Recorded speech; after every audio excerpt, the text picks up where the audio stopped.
Today, Rights and Democracy had their annual member lobby day. It was a hybrid lobby day with 24 members and staff testifying in person and virtually. Rights and Democracy, often called RAD for short, and the sibling organization, the Rights and Democracy Institute, were founded in 2015 on the theory of change that it takes people power year after year to make the big, bold, long-term change we want to see in this country. Will the guest and member from Bridgeport please rise and be recognized?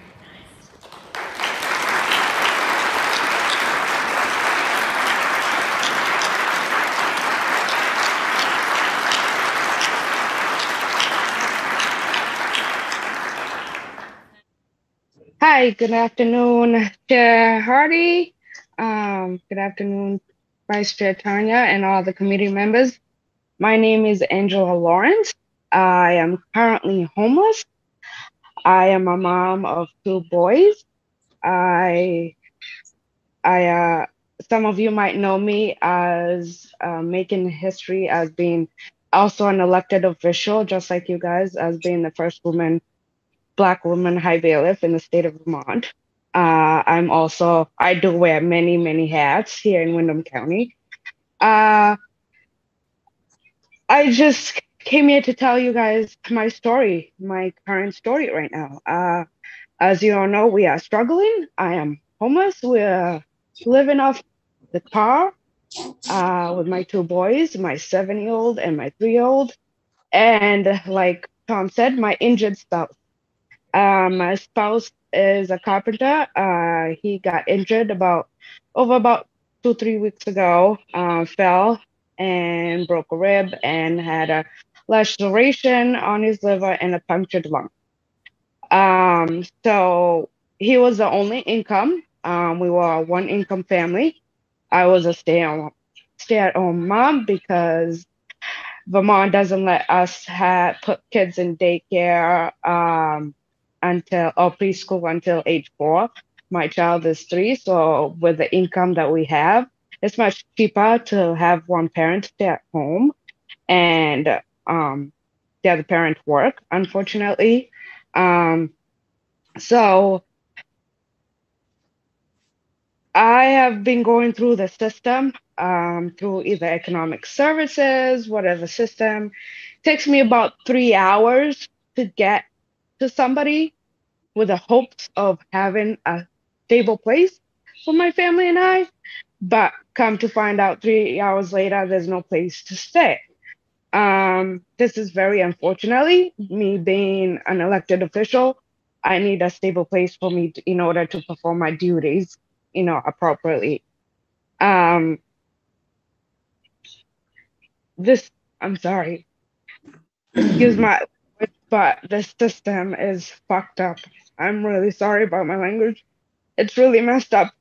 I've been calling for 14 days straight for this system, and there's no place for us. A family that's sleeping in the car in the cold. This is really unfortunate.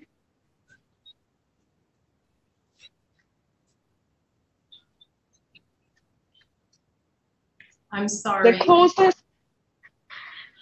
The closest place to economic services is about almost an hour and a half. I have a child in the school district. There's nowhere I could be traveling almost 2 hours to just drop off my child to school.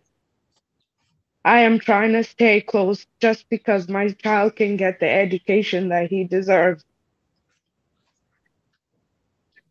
This is not just hard for regular people. Even elected officials are struggling. We're struggling to find a 3-bedroom apartment. There's no 3-bedroom apartment. There's no apartment for families. There's either a 1-bedroom or 2nd bedroom. You can't put 4 to 5 people in a bedroom in a apartment like that. I mean, 14 days, it's a long time to try and find a place. You're sleeping in your car with 2 kids. It's a long time to try and get assistance. The benchmark of charging people for rent is at least a third of anybody's income. That's very unrealistic, because once you add up a lot of the bills, there's nothing left for saving or improving their quality of life, like home ownership. My dream and my goal coming to Vermont 10 years ago was to have that dream of having that white picket fence that everybody talks about.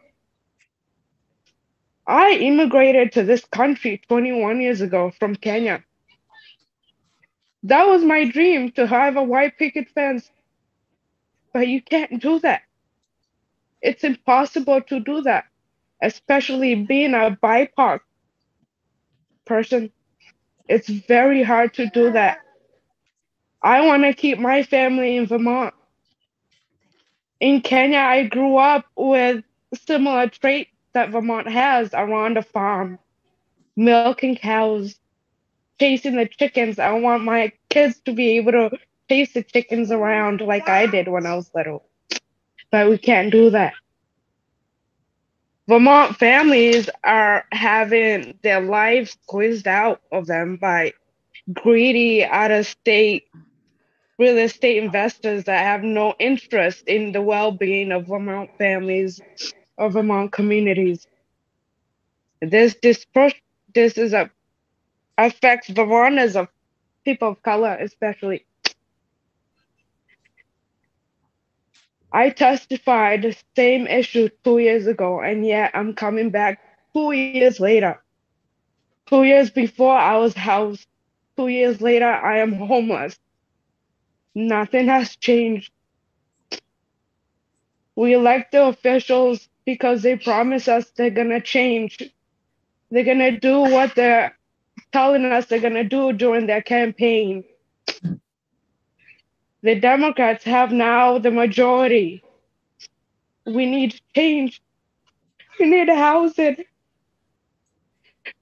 How do you tell your kids that you failed them?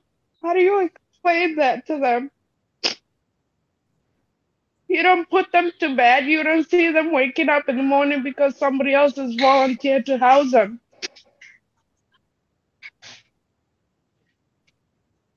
Ms. Lawrence, thank you Yep. so much for sharing your story with us. And I'm so sorry at the difficult time, clearly, that you and your family have been through. It's unacceptable. And I'm sorry that you and your children don't have a safe, good place to live. Do you have access to any of the emergency housing vouchers? I just, after almost 8 days, we finally just got a caseworker.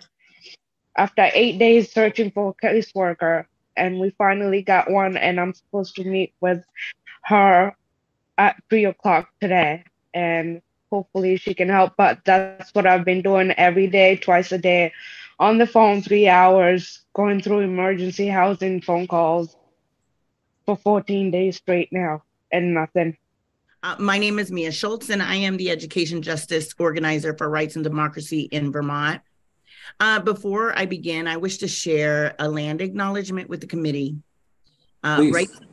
Rights and Democracy acknowledges the Mohican in Southern Vermont and the Abenaki peoples as the traditional land caretakers of the Indokina, which includes parts of Vermont, New Hampshire, New England, and Quebec.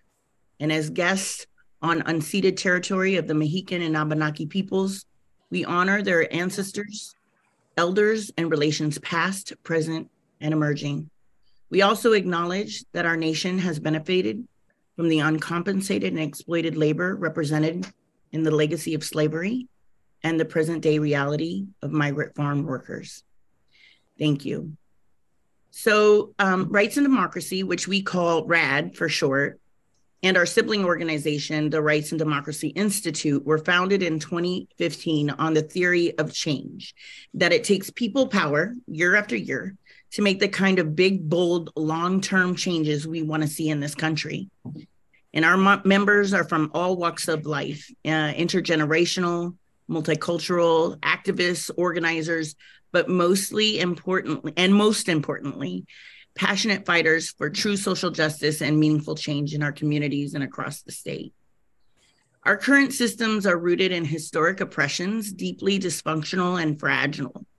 And while those fragile systems break, Vermonters who have been systemically kept out of places of power are those who are most impacted. So the Abenaki, Indigenous persons, racial and ethnic minorities, LGBTQIA individuals with disabilities, senior citizens, new Americans, youth, poor are the people who carry the weight of policies and systems that go wrong. And those individuals are nearly 80% of Vermont's voting population and are the least represented in our state government and are in some cases wholly invisible to those who enact policies. So our mission is to bring people together to take action, to build healthy communities and make the values of our communities guide the policies of our government. We believe we can achieve a society where people can earn a living wage and have access to affordable healthcare, and where progressive and equitable tax system supports an economy that protects the environment and human rights. And it is our pleasure to testify to you today and share our visions of a more just and vibrant Vermont. And I'll kick us off by sharing with you our 2023 policy platform. So Vermont must do its part to ensure a just transition to a clean energy future that mandates renewable energy and ends our reliance on dirty, polluting fossil fuels.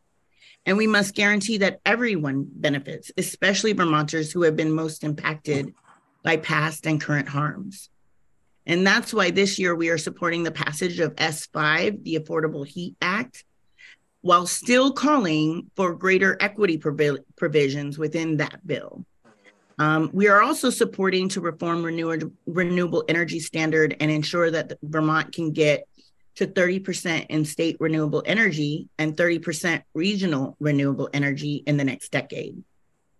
In-state renewable energy is the key to our state resiliency and helps build the green economy that Vermont communities need, and doesn't shift the climate burden on our energy use to other states. We're also supporting H56, the Ratepayer Protection and Thermal Energy Network Act. And this bill in the House Environment and Energy would extend electric ratepayer protections to more Vermonters, adds a proven solutions to Vermont energy choices by creating a pathway for geothermal, and moves Vermont away from combusting fuels by prohibiting gas expansion into new service territories. Also, Vermont is in a housing crisis. We all know this. And that means there isn't enough affordable housing for Vermonters, and many Vermonters are forced to live in expensive, unsafe places. And tenants who bring concerns about their living conditions to the landlord also have to worry about eviction and homelessness. We all need housing. We need housing for all. And that is why we need to work both on creating new affordable housing, like provisions in the Senate Housing Omnibus Bill, and we want to protect tenants' rights. The Housing Omnibus Bill includes many needed zoning, and Act 250, and housing discrimination changes that we support, and we hope that the bill passes in the House and the Senate. To meet the needs of tenants in Vermont, we also must pass a statewide just cause eviction protection. Eviction diversion programs and cap the amounts of rent increases that tenants will have to bear. Last year, the legislature passed Burlington City's charter change for just cause eviction, but the governor vetoed that bill. We need to build off the 99 votes the House got to win the veto override and pass that bill this year.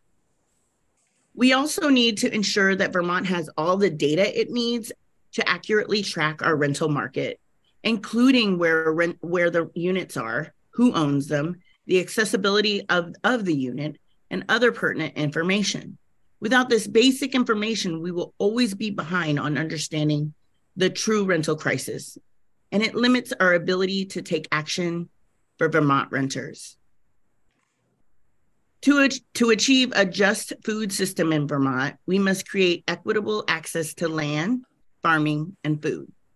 And we were glad to see the passage of universal school meals in 2022, but it's time to find a permanent funding solution to ensure that all Vermont's children get the healthy meals that they need without stigma. The Land Access Opportunity Bill is an equity board created by the legislature in the last biennium and is housed in the Vermont Housing and Conservation Board. And in the coming weeks, the board will release a report of recommendations that the legislature should consider and take on. But what we do know now is that the board will need continued funding to do this work. And that means in a fiscal year budget in 2024 adjustment of $1 million. And this will allow the board to formalize its procedures and set itself up for the long-term work that is needed to create greater access and opportunity for those Vermonters who have been historically left out. Workers in Vermont, retail, restaurant, agricultural, and other service industries play deeply vital roles in our communities. Yet these workers are often underpaid and underprotected in their workplaces. And to thrive, all workers need fair and dignified wages, full benefits, and strong legal protections. The subminimum wage, a direct legacy of slavery, particularly impacts women and disproportionately women of color. It is time to end the subminimum wage and pass one fair wage for all Vermonters. We also need to pass the BT Pro Act that strengthens workers' rights. And when it comes to public education, we have a long way to go to make Vermont schools, all Vermont schools, equitable and welcoming for all students. We need to remove police from schools, make anti-discrimination policies more accessible, and develop an education funding system that is as equitable as possible by implementing the recommendations of the Income-Based Education Tax Study Committee. Mr. Collin, I know that you are the chair of that committee, so I know this is in particular interest to you. I'm just only a member of the committee. Oh, you're just a member. I'm sorry. Well, it's still of interest to you, I imagine. You have a lot of work to do in that area. So, and Vermont is also known as a leader for voting rights and democracy. And we need to continue that leadership by implementing a system of ranked choice voting for the presidential primaries and then for all elections. Ranked choice voting gives more access to more candidates and gives voters real choices at the ballot box. And we must also create a state legislature that everyone can take part of. This means greatly increasing the salary and benefits for our state legislators and also the per diems for those appointed to state boards and committees. And the last crisis that I'll speak to, and it certainly isn't the least, is Vermont's overdose crisis. Vermont has become a leader in the deadliness of the overdose crisis. The legislature last year passed many important provisions that were undone with the governor's veto. And this year, we must pass permanent bioproofing decriminalization for personal use, create overdose prevention sites, make accessible community-based syringe services for all Vermonters, create a mobile methadone clinic pilot program, and expand treatment education for first responders. And that means supporting H72 and H222. So those are the remarks that I have as my role in the rights and democracy, like the hat that I'm wearing today. But for a moment, I'd like to just switch my roles and talk about not only my work as an organizer for rights and democracy, and specifically in education justice, but also as a civil rights leader for the NAACP, and more importantly, as a parent. I'm sure that you all know, you have had constituents tell you, or maybe you have even experienced it yourself, that the state of education and schools has been difficult, to say the least, across the nation and in Vermont. And it has been most harmful to our most vulnerable students, including BIPOC, LGBTQIA students, and students with disabilities, and poor students. Each child has the right to reach their full potential, but our education systems are struggling under the weight of inequities. To overcome these disparities and guarantee that every child has an equal chance to receive a meaningful education, we must tackle systemic racism, homophobia, ableism, and poverty as tangible obstacles to learning and future success. Every student deserves to have access to excellent teaching, equitable resources, and a secure learning environment through their education journey, from elementary school all the way to college. The welfare of our students is vital, and it has never been more crucial to work towards their success. We need strategies and investments that build accountability to advance the successes of children of color, our students with disability, LGBTQIA, and poor students. They deserve to experience culturally relevant, student-centered learning and not extreme punishments or hallways staffed with police officers. Police officers do not make schools safer, but police presence in schools does increase the likelihood that Black and Brown students in particular will be introduced to the legal system and then remain in it. Yet in Bennington, the police have been called on elementary schools to handle what they perceive as discipline problems.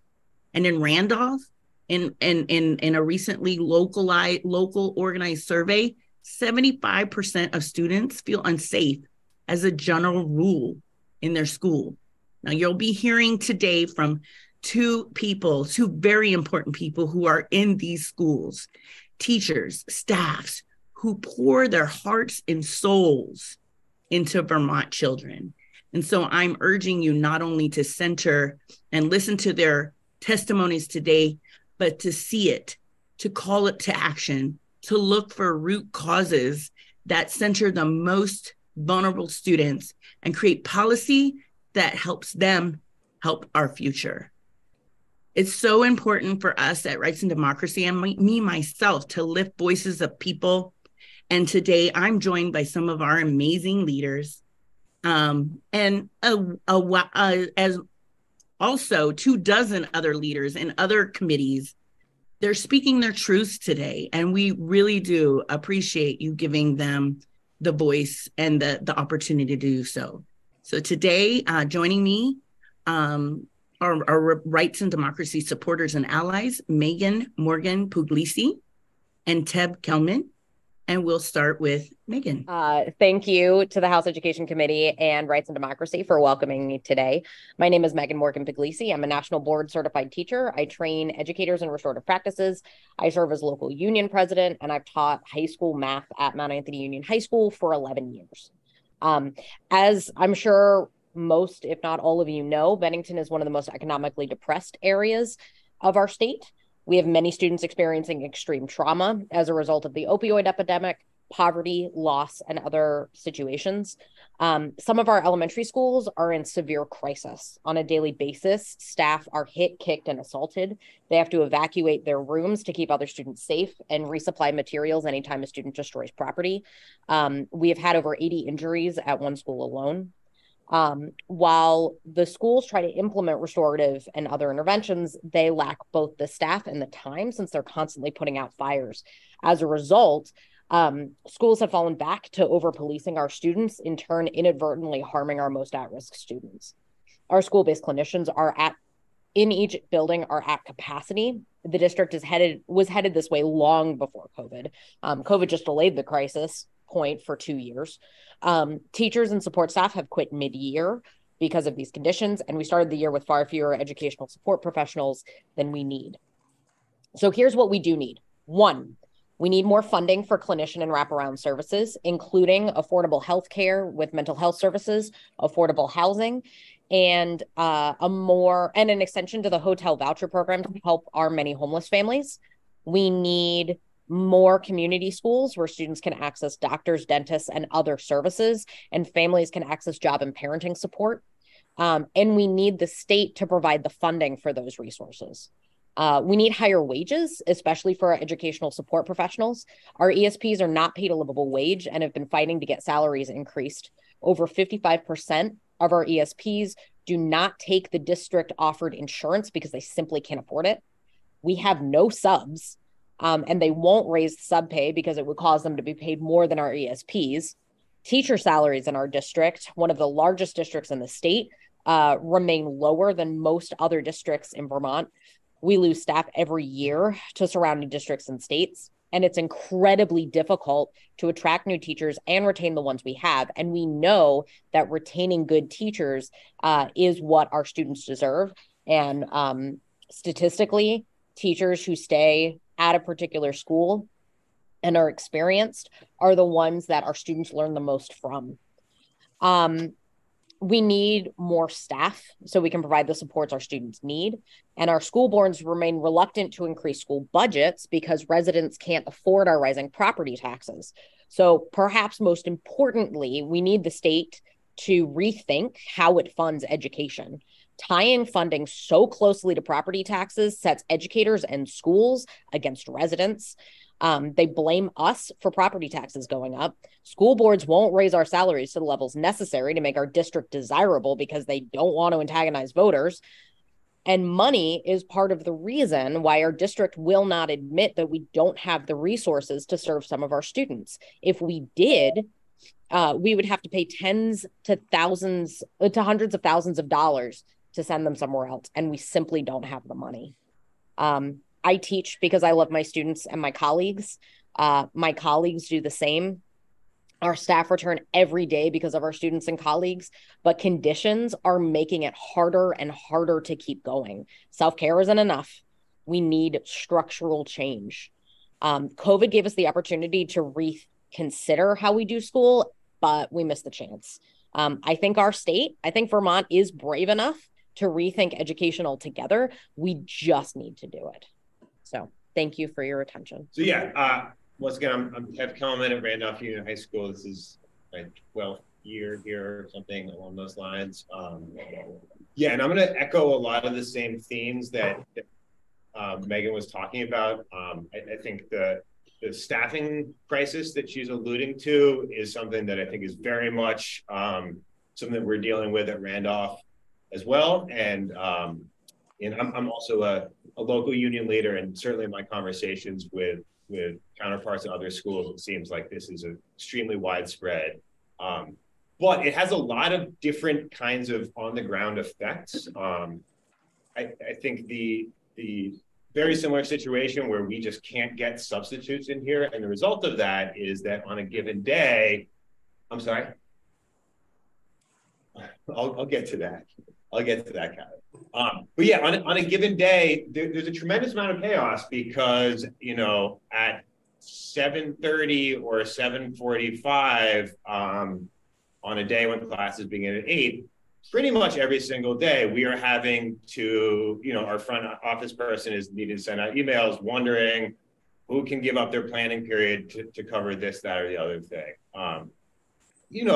The result of that, I think, is that kids are going to a lot of classes where the plan has sort of come together at the last minute, where the person who is delivering the plan didn't have any time to think it through or understand or ask questions. In a best case scenario, this leads to learning loss. In a worst case scenario, it can present safety issues, right?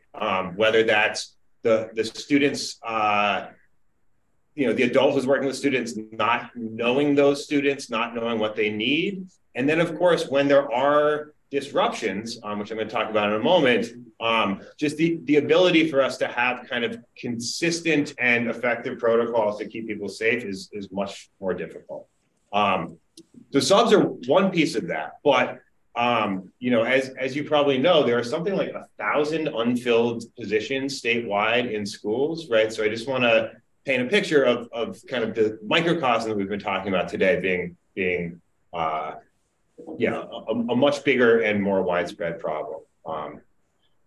Turnover is also a huge problem, which has lots of downstream effects. At our school, 1 out of every 3 employees of the district is new in their first year, and close to 50% have been here for 3 years or less.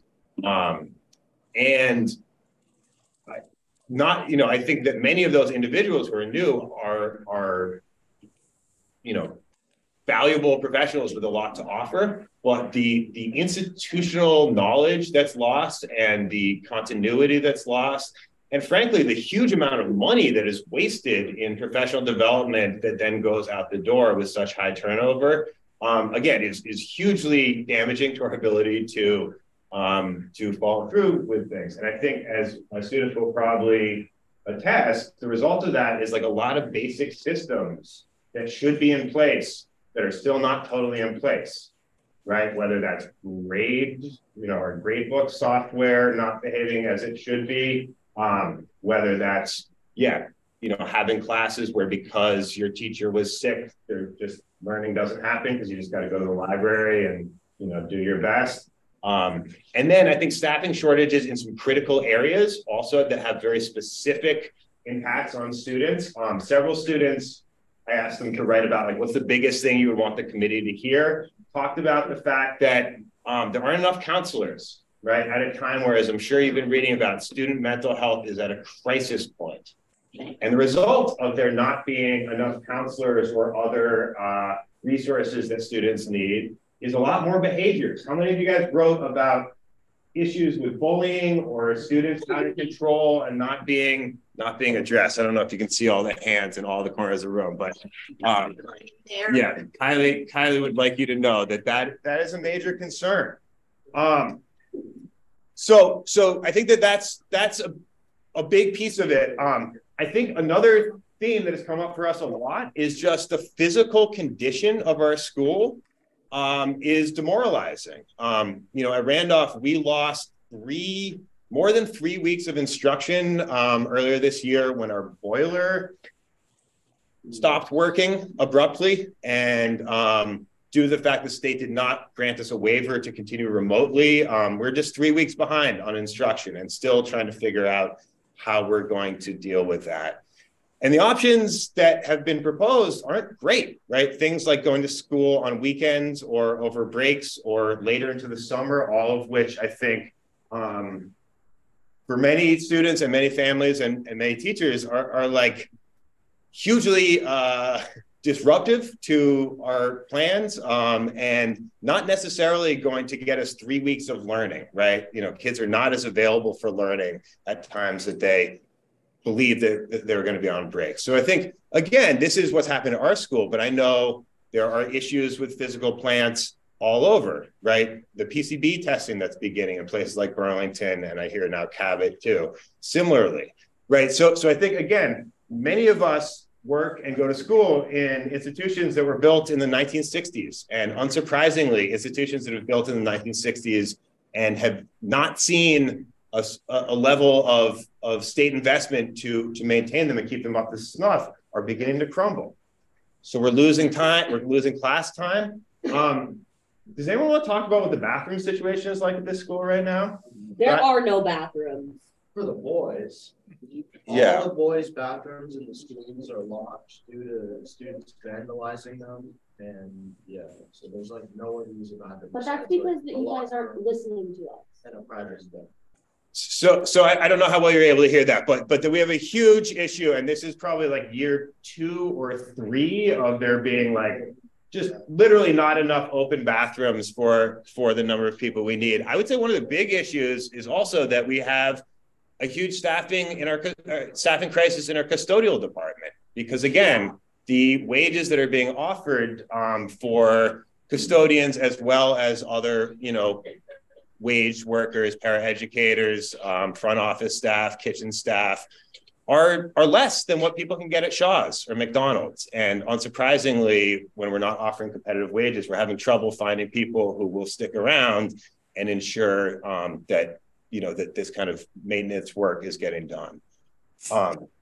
One more thing I want to say, I'm not sure how much more time we have, but we were one of the 21 schools that was targeted by the swatting hoax last week. And I know that people had pretty wide variety of experiences. I think for some people it was terrifying and extremely traumatic. And I know that we have students and adults who are still dealing with the fallout of suddenly seeing, police officers carrying AR-15s burst through the lobby door. And I think there's others who didn't see that or didn't experience it in as terrifying a way. But one thing that I think is true for all of us is that,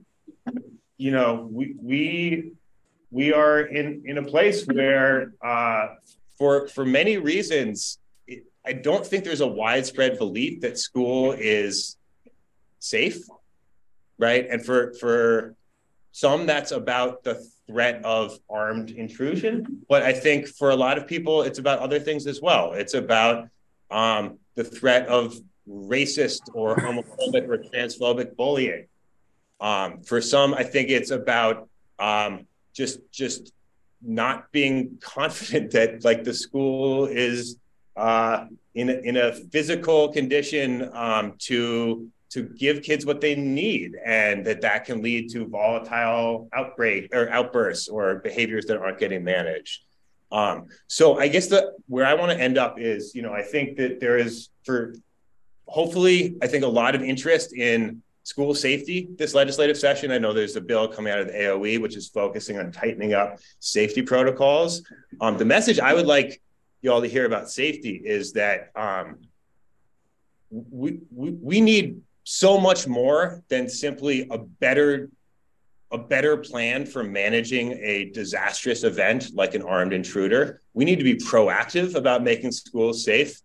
And it's impossible, in my opinion, to do that without also looking at the societal factors that are making various trends that are making school a less safe and welcoming place for students.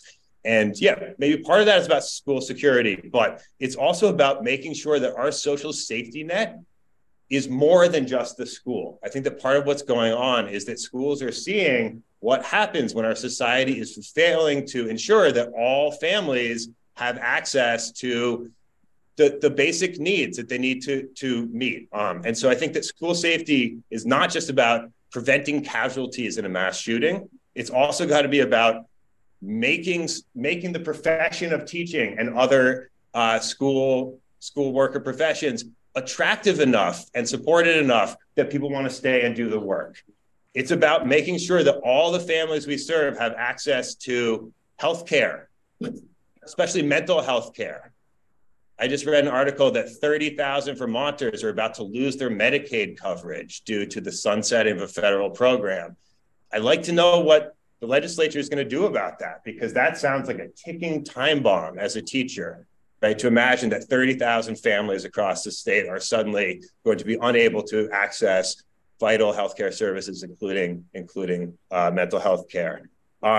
It's about housing, right? I understand that there's a bill on the table that would expand funding for affordable housing. That's vital, right? Because we have students who are housing unstable, and believe me, it is extremely difficult to get them to focus on writing a research paper about U.S. history when those kind of basic, those basic needs are not being met. And I could go on. It's about childcare, right? Both for families and for those of us who work in school, right? I can only guess how many days of education have been lost because of inadequate childcare resources in this state, leading to teachers not being able to come in. It's about making sure that people have access to safe and dignified work in the private sector as well as the public sector. So I think I'm probably over my time. If it's okay, I just wanted to see if there's any students in the audience who wanted to add anything. Oh, one other thing that students have talked about that I just want to get in there is a lot of students have mentioned that in terms of curriculum in schools, really thinking about what are relevant life skills for students. People have talked about things like financial management and kind of more career-based education, which I would certainly echo. I think that like relevance in curriculum is one of the most kind of crucial pieces of what makes a difference between an effective education and one that doesn't feel to students like it's giving them what they need. And again, I would tie that right back to staffing, right? Our ability to plan and deliver relevant instruction is in direct correlation to our ability to focus on what our students need and not putting out fires, patching up holes, and just trying to keep the lights on. That's all I've got. Thank you so much for this. The students, if you can talk about your experiences with over-policing or over-punishment or because of under-resourcing. There was an incident with a student that was just having a bad day and like kind of freaking out and yelling, and the school decided it was a good idea to call the police and have them restrain him with force. And I believe that's like over-policing. Yeah, that's absolutely over-policing, and that's not metaphorical. Yeah. Well, thank you, Chair McCarthy, and members of House GovUps Committee for welcoming us all today. My name is Tom Proctor. I'm the Housing Justice Organiser for Rights and Democracy in Vermont. Before I begin, I wish to share land acknowledgement with the committee. Rights and Democracy acknowledges the Mohican in southern Vermont and Abenaki people as traditional land caretakers in Endanika, which includes parts of Vermont, New Hampshire, New England, and Quebec as guests on unceded territory of the Mohican and Abenaki people. We honour their ancestors, elders, and relations past, present, and emerging. We also acknowledge that our nation has benefited from the uncompensated and exploited labour represented in the legacy of slavery and the present-day reality of migrant farm workers. Thank you. Rights and Democracy, which we call RAD for short, and our sibling organisation, the Rights and Democracy Institute, were founded in 2015 on the theory of change that takes people power year after year to make the kind of big, bold, long-term changes we want to see in this country. Our members are from all walks of life, intergenerational, multicultural, activists, organisers, but most importantly, passionate fighters for true social justice and meaningful change in our communities and across the state. Our current systems are rooted in historic oppressions, deeply dysfunctional and fragile. When those fragile systems break, Vermonters who have been systemically kept out of places of power are those most impacted. Abenaki and Indigenous persons, racial and ethnic minorities, LGBTQIA individuals, individuals with disabilities, senior citizens, new Americans, youth, poor, are the people who carry the weight of the policies and the system's gone wrong. These individuals are nearly 80% of the Vermont voting population and are the least represented in our state government, and are in some cases wholly invisible to those who enact the policies. Our mission is to bring people together to take action, to build healthy communities, and make the values of our communities guide the policies of our government. We believe we can achieve a society where people earn a living wage and have access to affordable healthcare, where a progressive and equitable tax system supports an economy that protects the environment and human rights. It is our pleasure to testify to you today and share the visions of a more just and vibrant Vermont. I'll kick off by sharing with you with our 2023 platform.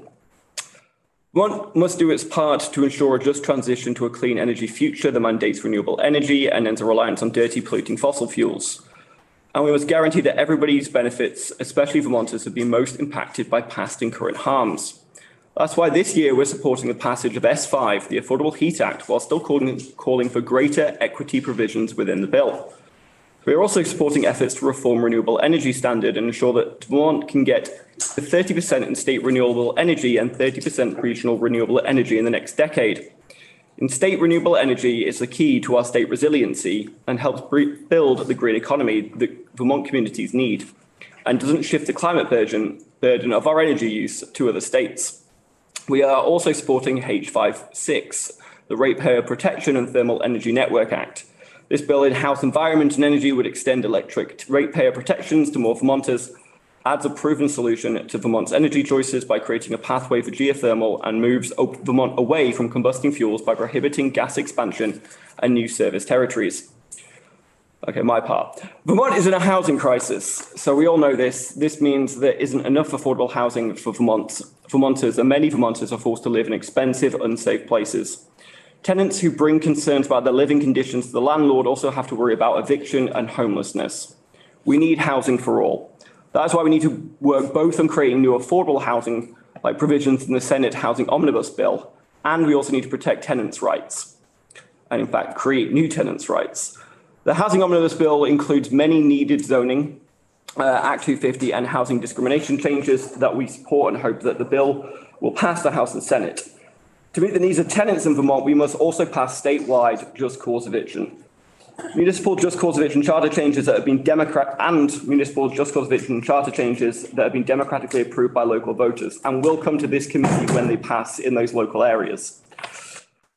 Election diversion programs and cap the amount of rent increases that tenants have to bear. Last year, the legislature passed Burlington's city charter change for just cause eviction, but the governor vetoed the bill. We need to build off that 99 votes that the House got in the veto override and pass that bill this year. We also need to act swiftly on any further JCE charter changes that make their way to this committee this year. Thousands of Vermont tenants are counting on you to grant them the tenant protections they have specifically voted for. We also need to ensure that Vermont has all the data it needs to accurately track our rental market, including where the units are, who owns them, the accountability of the unit, and other pertinent information. Without this basic information, we'll always be behind on understanding the true rental crisis and it limits our ability to take action for Vermont renters. To achieve a food system in Vermont, we must create equitable access to land, farming, and food. We are glad to see the passage of universal school meals in 2022, but it's time to find a permanent funding solution to ensure that all Vermont's children get the healthy meals they need without the stigma. The Land Access Opportunity Board is an equity board created by the legislature in the last biennium and is housed in the Vermont Housing and Conservation Board. In the coming weeks, this board will release a report on recommendations that the legislature should consider and take action on. But what we need to know now is that the board will need continued funding to do its work. That means fiscal year 2024 budget adjustment of $1 million. This will also allow the board to formalise its procedures and set itself up for the long-term work that is needed in creating greater access and opportunity for those Vermonters that have been historically left out. Workers in Vermont retail, restaurant, agriculture, and other service industries play deeply vital roles in our community. Yet these workers are often underpaid and underprotected in their workplaces. To thrive, all workers need a fair and dignified wages, full benefits, and strong legal protections. The sub-minimum wage, a direct legacy of slavery, particularly impacts women and the disproportionately women of colour. It is time to end the sub-minimum wage and pass one fair wage for all Vermonters. We also need to pass the VT Pro Act that strengthens workers' rights. When it comes to public education, we have a long way to go to make all Vermont schools equitable and welcoming to all students. We need to remove police from schools, make anti-discrimination policies more accessible, and develop education funding system that is equitable as possible by implementing the recommendations of the Income-Based Education Tax Study Committee. Vermont is also known as a leader for voting rights and democracy, and we need to continue that leadership by implementing a system of ranked choice voting for the presidential primaries and then for all elections. Ranked choice voting gives more access to more candidates and gives voters real choice at the ballot box. We must also create a state legislature that everyone can take part in. This means greatly increasing the salary and benefits for our state legislators and also the per diems for those appointed to state boards and committees. The last crisis I will speak to certainly isn't the least, the overdose crisis. Vermont has become a leader in the deadliness of the overdose crisis. The legislature last year passed many important provisions that were undone by governor's veto. This year, we must pass permanent buprenorphine decriminalization for personal use, create overdose prevention sites, make accessible community-based syringe services to all Vermonters, create a mobile methadone clinic pilot program, and expand treatment education for first responders. This means supporting H72 and H222. It is important that we lift the voices of people. Today, I'm joined by some of our amazing leaders. Today, 24 individuals are speaking their truths in a committee throughout the legislature. So joining me are Rights and Democracy supporters and allies, Ann Zimmerman to speak on her efforts organising around the Brattleboro Just Cause Eviction, Madeline Heller to speak on her experience engaging with tenants across Vermont, and Bridget Mientka to speak on her eviction experience and the efforts she's contributed towards the Winooski Just Cause Eviction campaign. The first speaker today is Ann. So I'm Ann Zimmerman, as Tom said. I live down in Guilford, which is in the Brattleboro area. And for context, I am a renter. I am someone who raised 2 kids in Southern Vermont rental housing market as a low-income single parent. And housing was, during the time I was raising my kids, the single biggest stressor in my life. And to a pretty good extent continues to be, even though my kids are grown and no longer dependents. And I'm pretty sure you're well aware that we are in a housing crisis, particularly in the rental market. So I'm not trying to drive that particular point home. I'm here to speak about why we need to end no cause eviction and make just cause eviction into the law. And at the very least, this body needs to approve local charter changes where they are passed by the voters, as will happen in Brattleboro. I want to put a human face on the crisis of no cause eviction by speaking to the situation down in the Brattleboro market. My friend Damaris and a group of her fellow tenants who reside or recently resided at a housing complex in West Brattleboro known as Westbrook Court, you may have read about. There's been some recent coverage, but I don't believe it's unique by any means. Damaris and a few of her neighbors, whom I've gotten to know recently, had created a community of neighbors who gardened and barbecued together and who generally looked out for each other, especially since a number of them had disabilities and were aging or had other life challenges. They had created a pretty nice situation and felt as though they were good tenants who paid their rent and didn't cause any trouble. And last October, Damaris and at least a dozen, possibly as many as 20 residents of Westbrook Court received notices that their leases would not be renewed. No cause was given, and they had either 60 or 90 days to move out, and were supposed to move out in the middle of winter, no less. The majority of those who got the notice of lease non-renewal were handicapped in some way, are elderly or low income, and a common thread seems to be that most, if not all, were on some kind of housing assistance. The complex had been sold recently to a private equity corporation, and it seems the new owners didn't want to deal with any of that. Others in the complex who were offered a new lease saw their rent go up exorbitantly and also had to cough up more money for a new deposit, higher deposit. And of course, that caused immediate distress because of the extreme difficulty of finding housing right now in the Brattleboro area, let alone anything affordable. Just for example, Damaris's neighbor, Matt, who needs to be in handicap accessible unit, is facing major surgery that will put him in a wheelchair. It's been put off a bunch of times because of COVID, and he can barely walk at the moment, so let alone pick up and move. Another former neighbor is a single mother with a daughter in high school, and she was unable to find housing nearby, so she was forced to take something in Keene, New Hampshire, while her daughter stayed behind and is couch surfing so she can finish the school year. So I don't actually have a hard time imagining that situation being replicated around town. I think that it probably happens in a number of families. So this is breaking up a community as well as separating a family. Damaris herself is in her 70s and has Parkinson's. She also needs a first floor unit, and she was forced to stop working during the pandemic because of her added vulnerability. And what I know that she would like you to know, she said very specifically to me, she wants you to know how much trauma comes from finding out you have 60 or 90 days to move while trying to survive on a low income in this housing market. There is pretty much nowhere to go. So I realize that you don't govern by anecdote.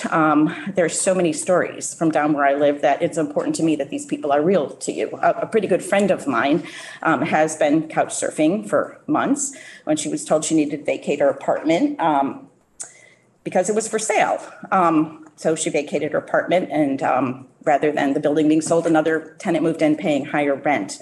And, at least she doesn't have kids. But I remember when selling a building, it was a selling point if the building was fully rented to tenants. And that is no longer true. People are told that they have to move just so that the rent can be jacked up by the new owners, or maybe even by the same owner because, oh, by the way, they didn't sell it after all. And I'll just add that I realize that all of these folks are victims of a housing crisis that is driven by a lot of forces, some of which need more sweeping solutions, and no one who is advocating for just cause eviction thinks that this basic tenant protection is any kind of panacea for all of our housing problems. But this is something that can be done to alleviate some of the considerable stress of folks who are otherwise in a precarious housing situation, which renting is almost by definition, and give more stability to families and communities. And I have certainly felt that acute stress myself, worrying about not being able to find a place to live. And if you have never experienced that particular terror as a parent, I assure you there is nothing quite like it. So to me, here is the crux of the matter. One of the vacated apartments in Westbrook that had been rented for $1,050, I recently saw advertised for $1,700. It's very modest. There's nothing special. And that is out of range of someone receiving housing assistance. So you can see why the new corporate owners would want to remove the people in order to jack up the rent. Most people I know could not afford that rent. It is out of step with the reality of local wages, although perhaps it may seem more normal for people who are moving into the area from other markets. And these are also apartments that are in need of repair. They don't seem to be happening, those repairs. It would appear that the goal is to make a lot of money very quickly, not to invest in long-term quality housing. Just cause eviction would protect renters in places like that who pay their rent and haven't done anything wrong from having to be in a constant state of worry over losing their housing. And we will all be better for that when, there's less constant turnover. And I will just finish by saying that I have listened to argument after argument from some of the smaller landlords who aren't part of that new corporate model, who complain that this is the only way they can remove the quote unquote problem tenants. They insist that they only want to get rid of the bad ones and should not have to renew a lease to destructive or dirty tenants, or maybe even the other tenants are complaining about them. And obviously I don't have time to speak to everything that's wrong with that assumption, but I would submit that there is a system of checks and balances in place whereby those committing violations of health and safety, excessive noise, illegal activity, non-payment of rent, or other lease violations can be removed. And when there is an inherent imbalance in the power relationship, as there is between landlord and tenant, the haves and have-nots, if you will, it involves something as basic as keeping a roof over one's head. We absolutely need to keep to that system of checks and balances rather than maintain the shortcut that is no-cause eviction. So I'm asking you that if you believe that housing is a human right, and I hope that we agree that housing is a human right, that you will legislate in support of just cause eviction. And thank you so much. Good morning, Chair McCarthy. I will try to keep this brief, and thank you all for having us today and listening to these stories. As mentioned, I'm Madeline Hiller. I'm a resident of Woodstock, and I'm currently a senior environmental policy major at Middlebury College.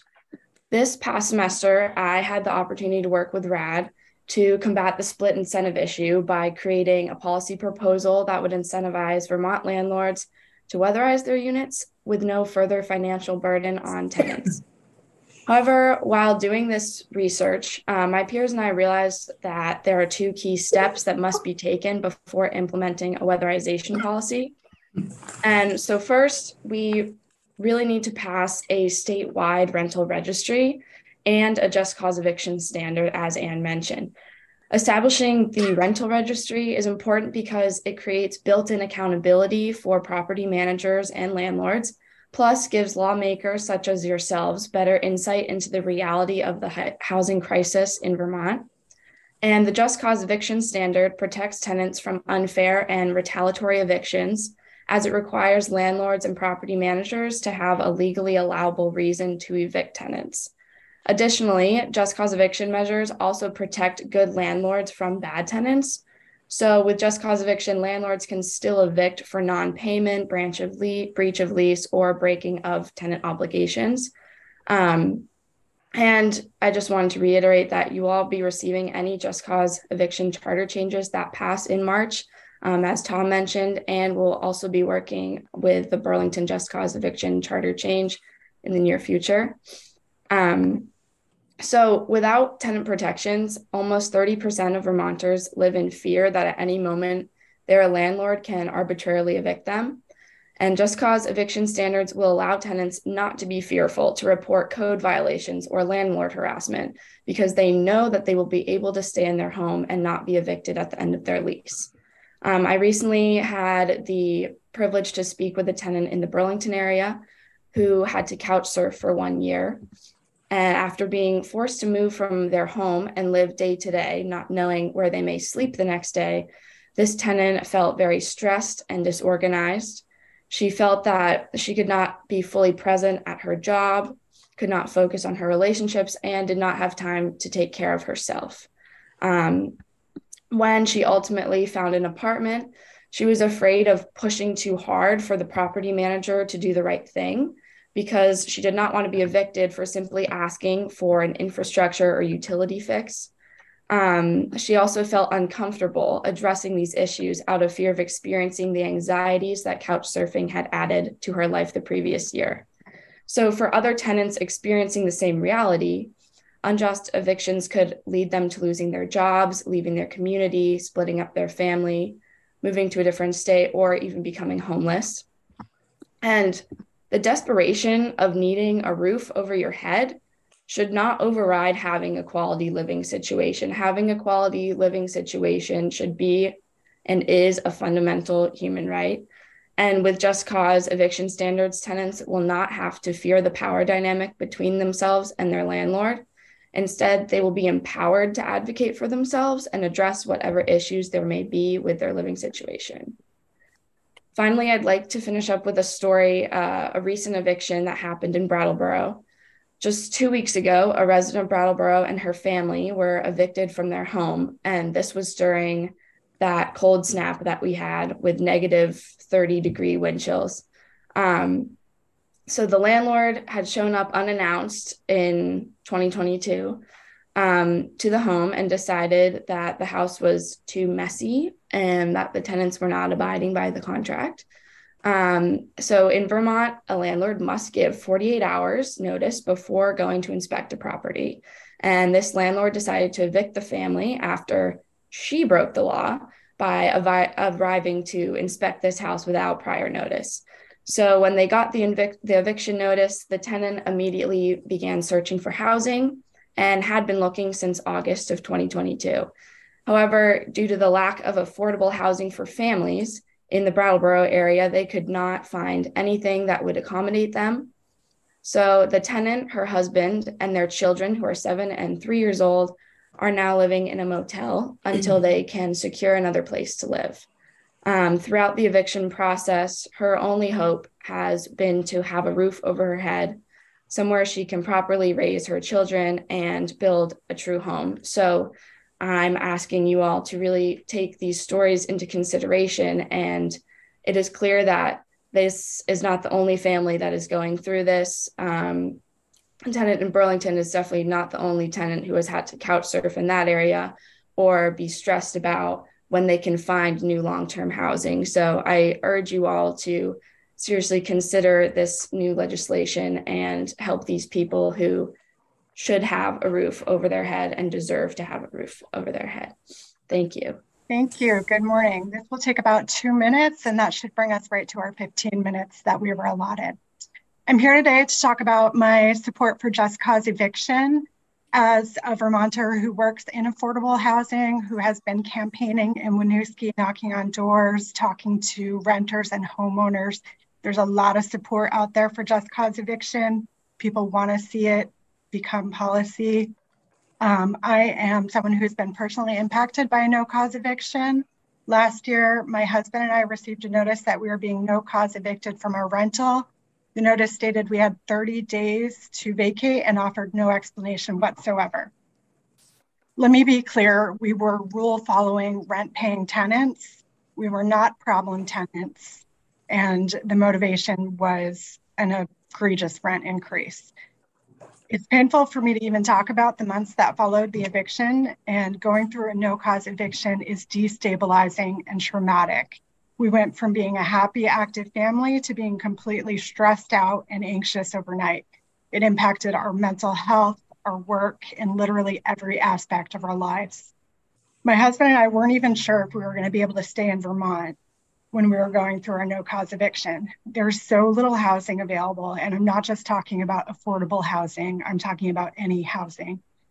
Finding suitable housing for a family of 4 takes time, and it's not something people can reasonably do in 30 days. We were just completely unprepared for anything like that to happen. Just cause eviction policy would have been a safeguard for my family.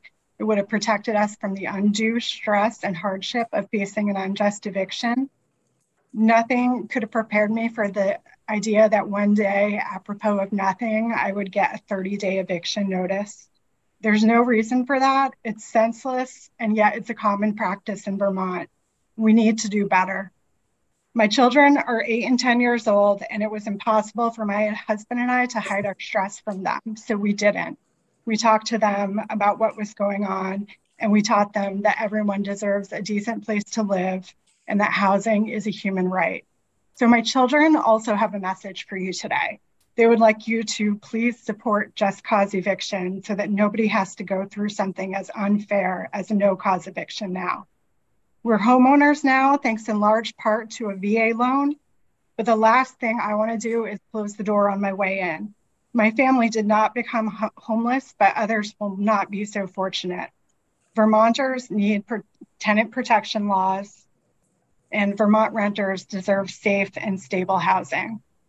They do not deserve to lose their housing in arbitrary, retaliatory, and discriminatory evictions. Thank you. Yeah. Well, thank you, members of the Senate Agriculture Committee, for welcoming Rights and Democracy today. My name is Anna Mejia. I am the organizing director for Rights and Democracy in Vermont. And before I begin, I want to share a land acknowledgement with the committee. Rights and Democracy acknowledges the Mohican and Southern Vermont and Abenaki peoples as the traditional land caretakers of Indokina, which includes parts of Vermont, New Hampshire, New England, and Quebec. As guests on the unceded territory of the Mohican and Abenaki peoples, we honor their ancestors, elders, and relations past, present, and emerging. We also acknowledge that our nation has benefited from the uncompensated and exploited labor represented in the legacy of slavery and the present-day reality of migrant farm workers. Thank you. Rights and Democracy, which we call RAD for short, and our sibling organization, Rights and Democracy Institute, were founded in 2015 on the theory of change that it takes people power year after year to make the kind of big, bold, long-term changes we want to see in our society. Our members are from all walks of life, intergenerational, multicultural, activist organizers, and everyday people, but most importantly, passionate fighters for true social justice and meaningful change in our communities and across the state. Our current systems are rooted in historic oppressions, deeply dysfunctional and fragile.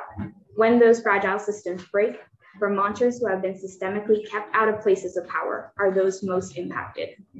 Abenaki and Indigenous people, the global majority, LGBTQIA individuals, individuals with disabilities, seniors, New Americans, youth, and those living in poverty are the ones who carry the weight of policies and systems gone wrong. These individuals are nearly 80% of the Vermont voting population and are the least represented in our state government, and are in some cases wholly invisible to those who enact the policies. Our mission is to bring people together to take action to build healthy communities and make the values of our communities guide the policies of our government. We believe we can achieve a society where people earn a livable wage and have access to affordable health care, and where a progressive and equitable tax system supports an economy that protects the environment and human rights. It is our pleasure to testify to you today and share our 2023 policy platform that encapsulates our visions for a more just and vibrant Vermont. Vermont must do its part to ensure a just transition to a clean energy future that mandates renewable energy and ends our reliance on dirty, polluting fossil fuels. And we must guarantee that everyone benefits, especially Vermonters who have been most impacted by past and current harms. That's why this year we want to see the state pass an Affordable Heat Act that actually meets the needs and demands of communities at the front lines of climate change. We want an Affordable Heat Act that prioritizes the health of frontline communities by eliminating biofuels as a clean heat alternative, that supports geothermal and other thermal network energy as an alternative to fossil fuels, that includes renters and current energy assistance beneficiaries in the Clean Heat Equity Advisory Group, and that delivers a more equitable proportion of the benefits of this act to low-income Vermonters, including renters. There's been some progress on this Affordable Heat Act policy, but we must go even further by making the changes listed to meet the call for a just transition and pass a bill that frontline communities can all get behind. We are also supporting efforts to reform the renewable energy standard and ensure that Vermont can get at least 30% in-state renewable energy and 30% regional renewable energy in the next decade. In-state renewable energy is the key to our state resiliency, helps build the green economy that Vermont communities need, and doesn't shift the climate burden of our energy use to other states. We are also supporting H56, the Ratepayer Protection and Thermal Energy Network Act. This bill would extend electric ratepayer protections to more Vermonters as a proven solution to Vermont's energy choices by creating a pathway for geothermal, and moves Vermont away from combusting fuels by prohibiting gas expansion into new service territories. On the housing front, we know Vermont is in a housing crisis. That means there isn't enough affordable housing for Vermonters, and many Vermonters are forced to live in expensive, unsafe places. And tenants who bring concerns about their living conditions to the landlord also have to worry about eviction and homelessness. We need housing for all. That is why we need to work both on creating new affordable housing like provisions in the Senate Housing Omnibus Bill, and we also need to protect tenants' rights. The Housing Omnibus Bill includes many needed zoning, Act 250, and housing discrimination changes that we support and hope that the bill will pass the House and Senate. To meet the needs of tenants in Vermont, we must also pass statewide just cause eviction protection, eviction diversion programs, and cap the amount of rent increases to tenants that tenants will have to bear. Lastly, the legislature passed Burlington City Charter change for just cause eviction, but the governor vetoed that bill. We need to build off of the 99 votes the House got in the veto override and pass that bill this year. We also need to ensure that Vermont has all the data it needs to accurately track our rental market, including where the units are, who owns them, the accessibility of the unit, and other pertinent information. Without this basic information, we will always be behind on understanding the true rental prices, and it limits our ability to take action for Vermont renters. With respect to our food system, we must create equitable land access, equitable access to land, farming, and food. We were glad to see the passage of universal school meals in 2022, but it's time to find a permanent funding solution to ensure that all Vermont's children get the healthy meals they need without stigma. The Land Access and Opportunity Board is an equity board created by the legislature in the last biennium and is housed at the Vermont Housing and Conservation Board. In the coming weeks, this board will release a report of recommendations that the legislature should consider and take action on. But what we do know now is that the board will need continued funding to do its work. This means a fiscal year 2024 budget adjustment to $1 million. This will allow the board to formalize its procedures and set itself up in the long term for work that is needed in creating greater access and opportunity for those Vermonters who have been historically left out. Workers in Vermont's retail, restaurant, agriculture, and other service industries play deeply vital roles in our communities. Yet these workers are often underpaid and underprotected in their workplaces. To thrive, all workers need fair and dignified wages, full benefits, and strong legal protections. The subminimum wage, a direct legacy of slavery, particularly impacts women and disproportionately women of color. It is time to end the subminimum wage and pass one fair wage for all Vermonters. We also need to pass the Vermont PRO Act that strengthens workers' rights. When it comes to public education, we have a long way to go to make all Vermont schools equitable and welcoming for all students. We need to remove police from schools, make anti-discrimination policies more accessible, and develop an education funding system that is as equitable as possible by implementing the recommendations of the Income-Based Education Tax Study Committee. Vermont is known as a leader for voting rights and democracy, and we need to continue that leadership by implementing a system of ranked choice voting for the presidential primaries and then for all elections. Ranked choice voting gives more access to more candidates and gives voters real choice at the ballot box. We must also create a state legislature that everyone can take part in. This means greatly increasing the salary and benefits for our state legislators and also the per diems for those appointed to state boards and committees. The last crisis I will speak to certainly isn't the least: Vermont's overdose crisis. Vermont has become a leader in the deadliness of the overdose crisis. The legislature last year passed many important provisions that were undone with the governor's veto. This year, we must pass permanent buprenorphine decriminalization for personal use, create overdose prevention sites, make accessible community-based syringe services for all Vermonters, create a mobile methadone clinic pilot program, and expand treatment education for first responders. This means supporting H72 and H222. It is important that we lift the voices of the people, and today RAD will be joined by many of our amazing leaders, over 24 today, in giving testimony in several committees. We thank you for allowing RAD to speak to you today and hope that you will listen to the voices and messages of the people that you will hear from. Joining me today in this committee are Rights and Democracy supporters and allies. Today we have Jess Laporte and Mindy Blank. Jess is a member of the Land Access and Opportunity Board and co-director of Community Resilience Organizations, along with Mindy Blank. Both are also activists on climate and racial justice. And I will hand it over to Jess. My name is Jess Laporte. I identify with she, her pronouns. And I grew up in Lamoille County in Vermont. And I guess I never really thought I saw myself being involved in advocacy, but I've been deeply engaged in BIPOC affinity spaces across the state, land access work, and also involved in police reform work in the state. And every time that I come to testify on behalf of something, I'm constantly asking, like, why am I here? Both in the sense of, why would you all want to listen to me?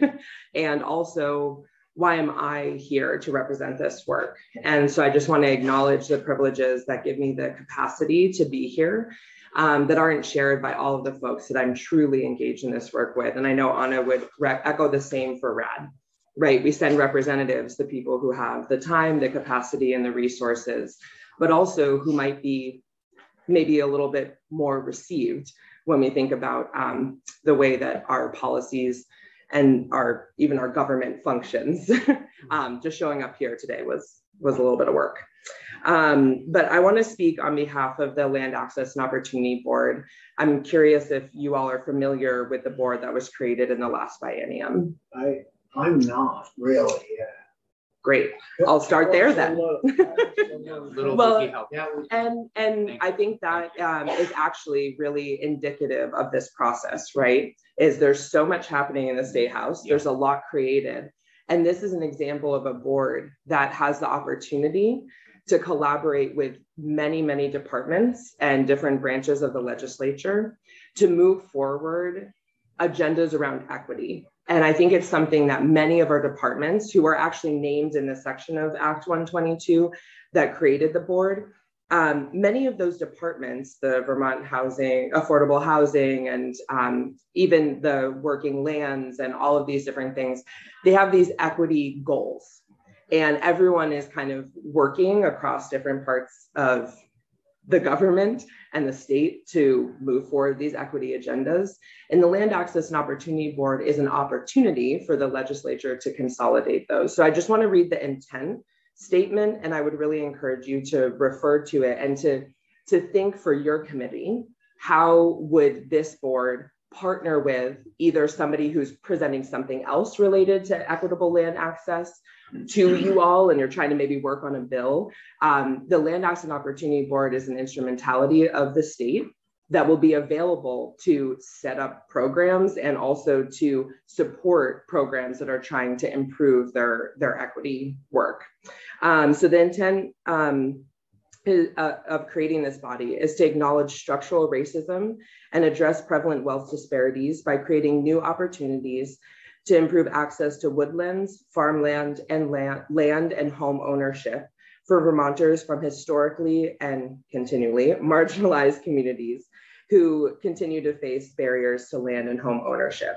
This was originally introduced as the BIPOC Land Access and Opportunity Board Bill, H273 in the last biennium. But this board really treats all protected classes. We have representation from the Department of Developmental Disabilities and from social work, the National Social Workers Alliance. We are trying to work across all of these communities because some of our barriers to access are the same and some are very different. So I tend to talk very long. So where am I? Are we doing okay on time? Need to move quickly? Okay. So in terms of moving forward with the board, we have 11 representatives on the board from a number of community-based organizations.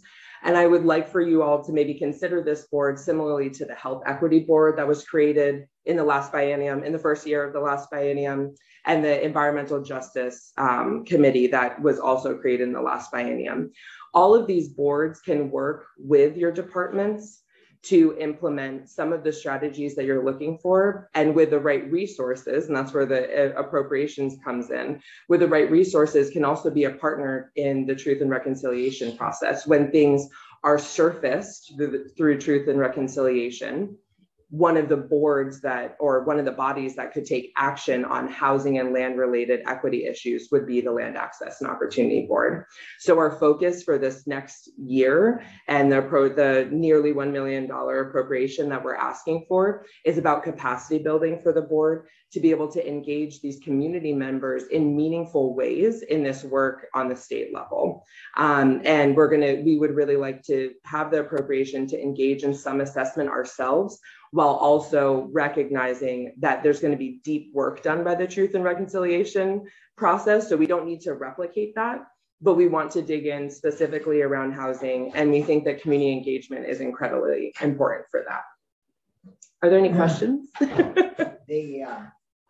Well, I'm wondering who are these boards, who sets them up? So this board was created in Act 122. Wait, yeah, 122. Sorry, I'm like really bad with all the numbers. I was like 121. Act 122, Section 22. And it is housed on, it's under the Vermont Housing and Conservation Board. So it's not an independent organization. There is potential for independence in the future, but we also recognize the need for efficiency. There's no, I mean, especially given the reporting that's needed to be an instrumentality of the state. If we can continue to exist and work within an existing instrumentality, that could be advantageous. And in a similar way, when I was mentioning like there's an important part of the statute that is about advisory powers over these other housing and land access initiatives that the state is doing. And the hope would be that there would be transparent and open communication and the opportunity for this board to provide advice, recommendations, but also to potentially consolidate some of these programs. Because, you know, there's a lot of replication. And I think the take home though has to be that there continue to be people who are left behind, even in our existing programs, even in existing housing affordability programs and existing, you know, land ownership or our existing farmlands and working lands provisions leave behind a lot of folks. And the goal of the Land Access and Opportunity Board is to fill some of those gaps by strengthening the existing programs and likely standing up new programs as well. Hi everyone, I'm Mindy Blank. It's so nice to be here. Thank you so much for this opportunity. I have been living in Vermont for my entire adult life. So I am a Vermonter by choice, and this is my chosen home. I am a lifelong climate justice activist. I have worked on state, national, and international policy, and I haven't been so hopeful and enthused about a piece of legislation or a piece of policy since the Paris Treaty of 2016. I have been working with the Seeding Power Coalition, that is the group behind the Land Access and Opportunity Board that's been working for the past several years to draft legislation. We're a citizen group. We are a community group of people who came together because this is important. And so we're a group of community activists. We've been working for 3 years, and there are just a few points that I want to make about the Land Access and Opportunity Board. As Jess poignantly talked about and shared about this board, it's in Act 182. So many things to remember. No, we have I know. I know. So, no problem. 182. It's on page 39. Yep. So easy for you to find. You can read more about it. And this board has jurisdiction to advise many different agencies working on housing, agriculture, finance, taxes. It has jurisdiction across the board to advise in many different agencies. And so it's really important to look into. And this board is a mechanism that is constitutional, that is tackling really tricky things in a really tangible way. And it's building reparative programs for marginalized populations in Vermont by those populations, you know, and so it's people who are intimately involved in working with these communities and who are setting out really clear ways to actually improve access to land and housing And this board has garnered so much support from constituents in every single county, in every single region across the entire state and beyond Vermont too. And it's similar to the Working Lands Enterprise Initiative in terms of organizational support that's behind this board. There's a lot of organizational support, there's philanthropic support. And I am confident that if the state continues to appropriate funding for the board, which is what we're here to advocate for, is the continued existence of this board. If that happens, I have absolutely no doubt that private funding will also come to this board. And so this is a really important mechanism, and this is something that people have been scratching their heads about for years. How do we do this? This board. And so the Sunrise report that is coming out from the board this week, it has a budget, and that should be looked at as a baseline budget for operations of this board to continue. And hopefully the way that appropriations will be funding for multiple years for this board. So it's not just 1 year of funding for this board to continue, but actually multiple years. And so I just want to put that out there so that you have a sense of what an appropriations ask might be, and that the board may come back next year or the following year to ask for appropriations for the programs. But what it's setting out is the actual baseline budget for this board to continue existing and for it to blossom. So thank you so much for your time. Very quick highlights. Obviously, just cause eviction coming back through again, that'll be probably more likely GovOps, but we also need that statewide. As we can hear just from the person before us, we have an eviction crisis.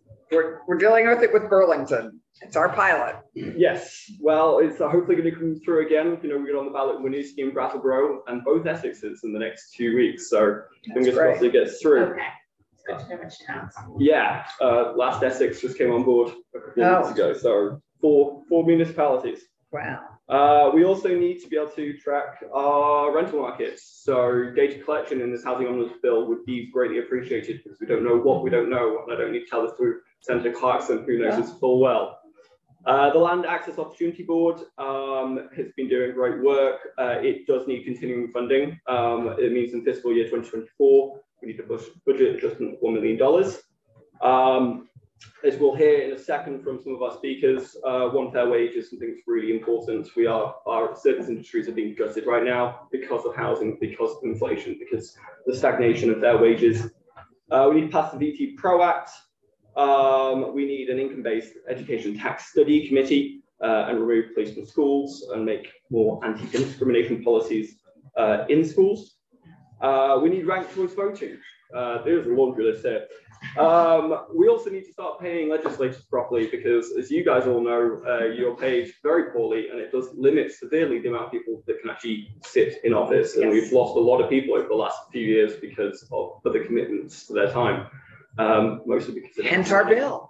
Hence your bill, yes. All of them have bills, very which much, is good. very much preaching to the choir on this one. Finally, Vermont's overdose crisis. I feel like this gets forgotten every few years, but it is still very much raging. We need to pass permanent buprenorphine decriminalization, overdose prevention sites, mobile methadone clinics, pilot programs. So that's H722 and H222. But really, it's not about RADs today. It's about lifting up voices of other people. With me today is Addie Letzner, Infinity Sandifer, and Justin Barrett. And I'm going to start off with Addie.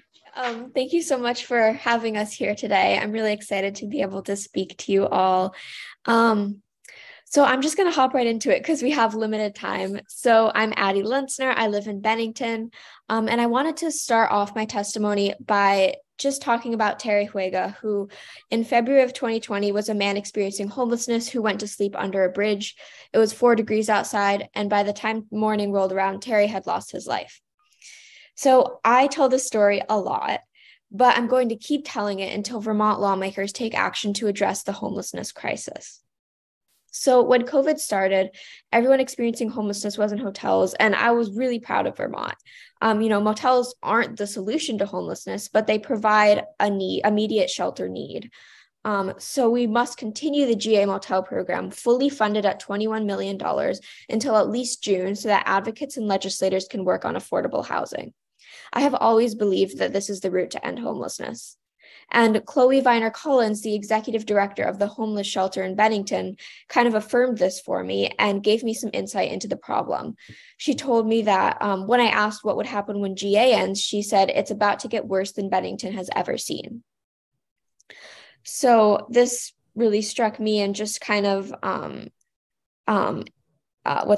furthered my point that the motel program really serves an immediate need. And I urge you to use your power as legislators to push for the Appropriations Committee to include the full 21 million in the Budget Adjustment Act. But aside from that, we need to invest in affordable housing. And this is where you all come in. So tiny homes, mobile homes, renovating old buildings are all good ideas. And through the organization End Homelessness Vermont, I'm starting a tiny home community in Bennington. So Chloe told me that we need more low barrier shelters with mental health services. And these tiny homes could serve that purpose while we get other housing ready. But in short, we just need to create more housing and we need to do it fast. And this calls for creative solutions. I really could use your support in making this happen, and I urge you to include affordable, low barrier shelter options that can be put up quickly in any housing bill that you pass.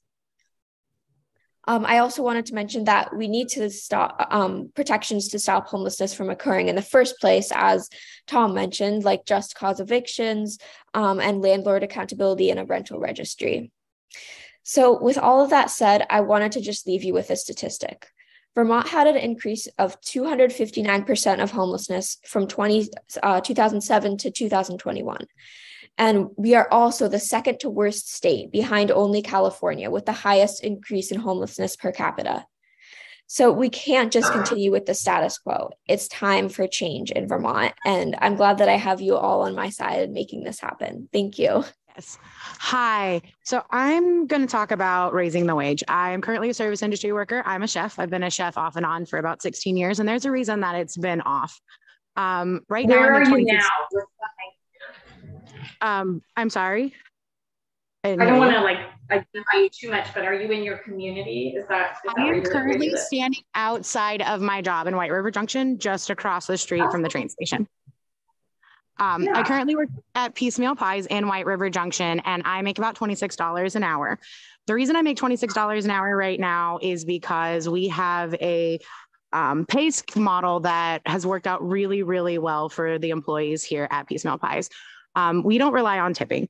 Our owner decided that that really wasn't working out, relying on the kindness of strangers to make sure that your servers can make enough money to survive is a bit ridiculous. So instead, we do an 18% service fee on every ticket, which guarantees that staff get 18% of what would be a normal tip. This works out really well, takes my wages up about $10 an hour every pay period. So for the 40 hours I work, I make another $10 an hour on top of all of the base wage pay. Right now, with the rising prices of everything, we're seeing that in the service industry, people aren't showing up to buy food, much less able to tip. They can barely cover their own bills. Relying on tips as a way to make sure that somebody can survive, which I don't understand why the idea that my time, a third of my life, is worth less than a third of somebody else's life. But I spend 40 hours a week working to make sure that this restaurant stays open. And because my employer came up with this idea and has implemented it, I'm able to have a living wage. But I will work right next door to a bunch of folks in another restaurant that don't make a living wage. And they're watching their tips completely disintegrate because folks cannot afford that on top of the rising price of their bill just to eat their food. If we don't raise wages for service industry workers, there will be less and less of them until there aren't anymore because we cannot survive on that. It's not possible. Eggs have quadrupled in the last 4 months. I cannot afford to survive currently, and I make more money than I ever have in my life. And it's because the price of living has gone up so much. And I am seeing my friends and my family and my coworkers from other jobs suffering on a daily basis because they can't afford to pay their rent, buy food, or toilet paper. And it is ridiculous that we live in a society where folks are just going hungry, working 40 hours a week. That there's absolutely no reason that this should ever be happening. If you were putting in a third of your life to serve a purpose, you should be able to enjoy the rest of your life. And I don't. I don't. I currently am struggling to try to figure out rent because it's going through the roof, and everybody else is too. If we don't figure out housing and wages, we are going to see a lot more homelessness, and results of that are going to be death. It's going to be drug overdoses. It's going to be folks who put themselves in dangerous situations to make money. When people don't make enough money, they sell drugs. That's what they do. They put themselves in dangerous situations so that they can make money in illegal ways because there aren't ways to do it legally anymore. And as we continue to move forward in this, you're going to see rise in everything from drug convictions and overdoses and homelessness, because folks are going to start grabbing at any avenue they can, and that's going to lead them down dangerous paths. And it's not fair that we are putting ourselves in these positions to just try to survive, and we are being sexually harassed at the job because we have to take this job because it's the one that we get.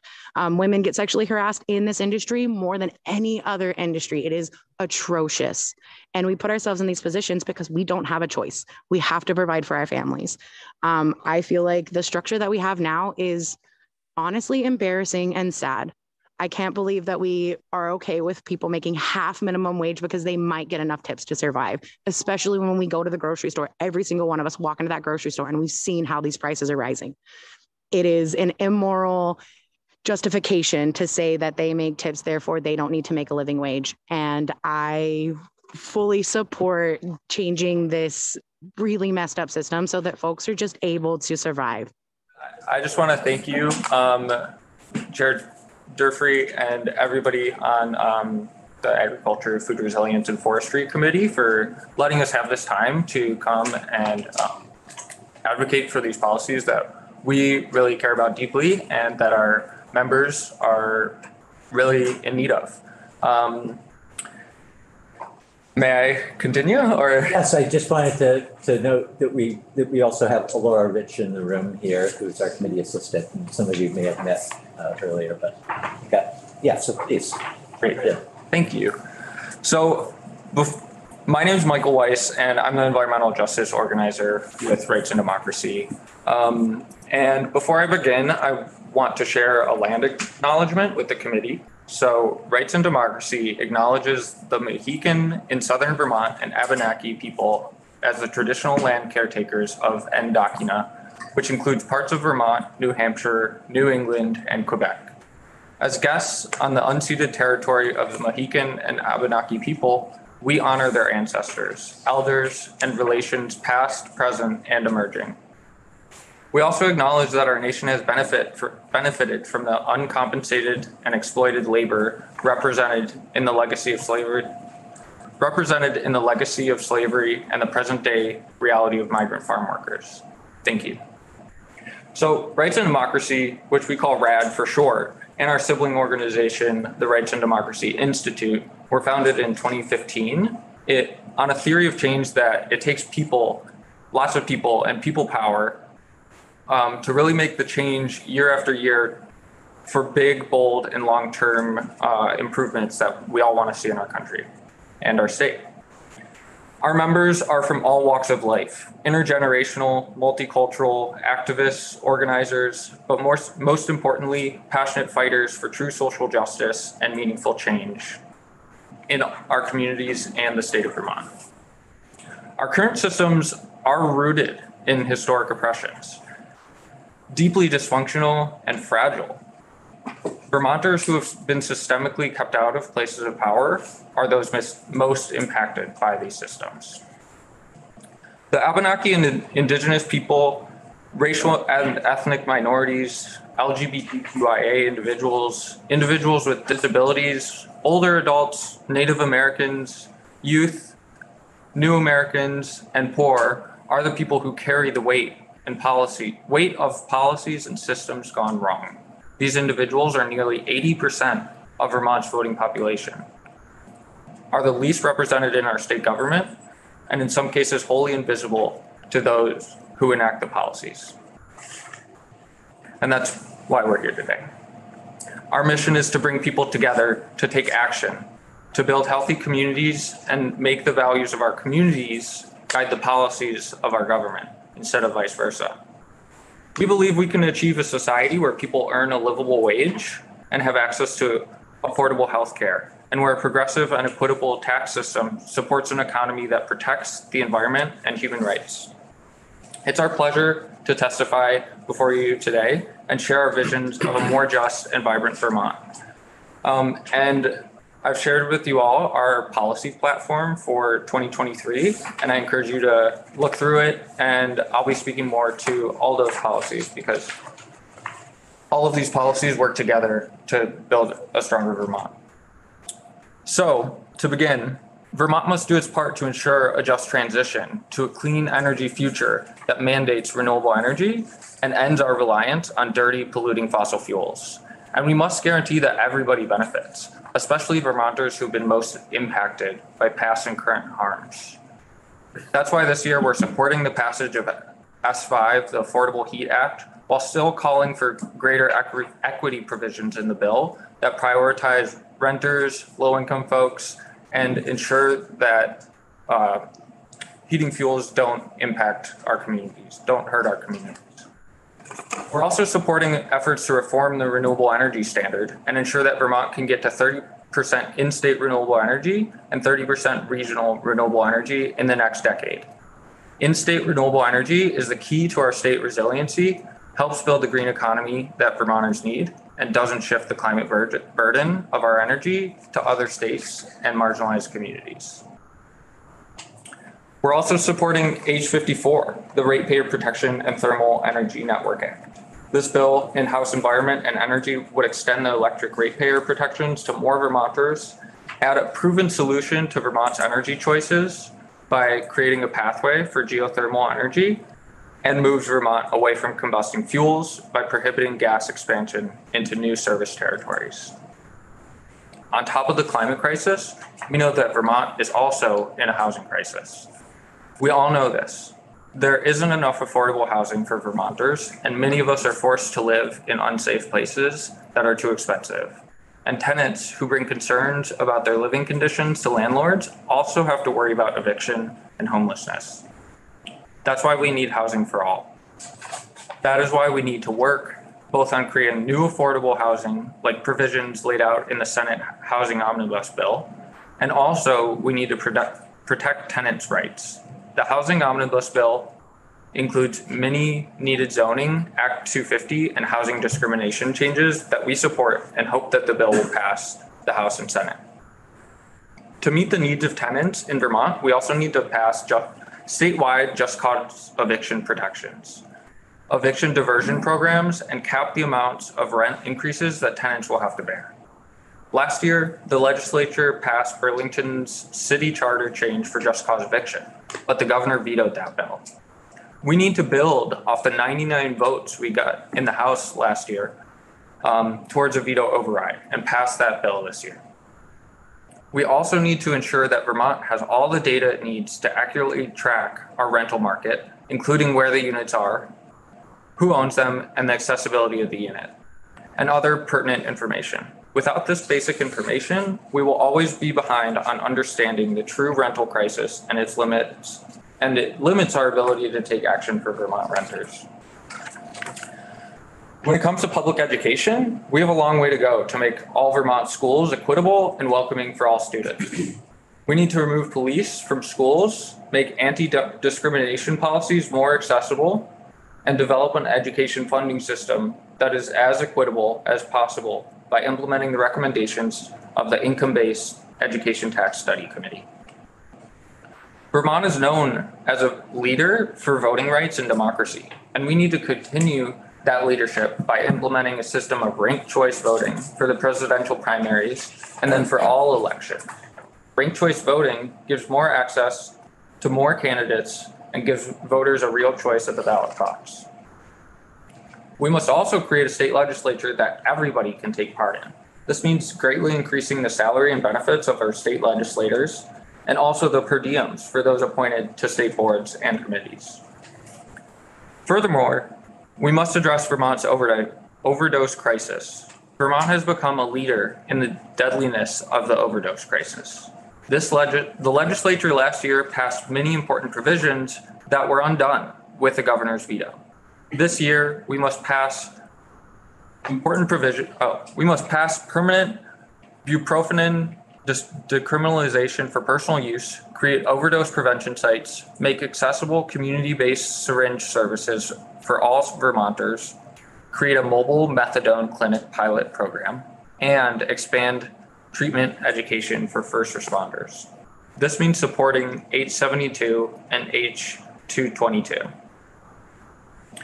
And of course, to both mitigate and prepare for the climate crisis, nurture community and local economies, and support the health of Vermonters, we must create a food system rooted in justice. We must create equitable access to land, farming, and food by addressing legacies of inequity in land ownership and access. We are glad to see the passage of the universal school meals in 2022, but it's time to find a permanent funding solution to ensure that all Vermont's children get the healthy meals they need without stigma. Additionally, the Land Access and Opportunity Board is an equity board created by the legislature in the last biennium and is housed at the Vermont Housing and Conservation Board. In the coming weeks, the board will release a report of recommendations that the legislature should consider and take action on.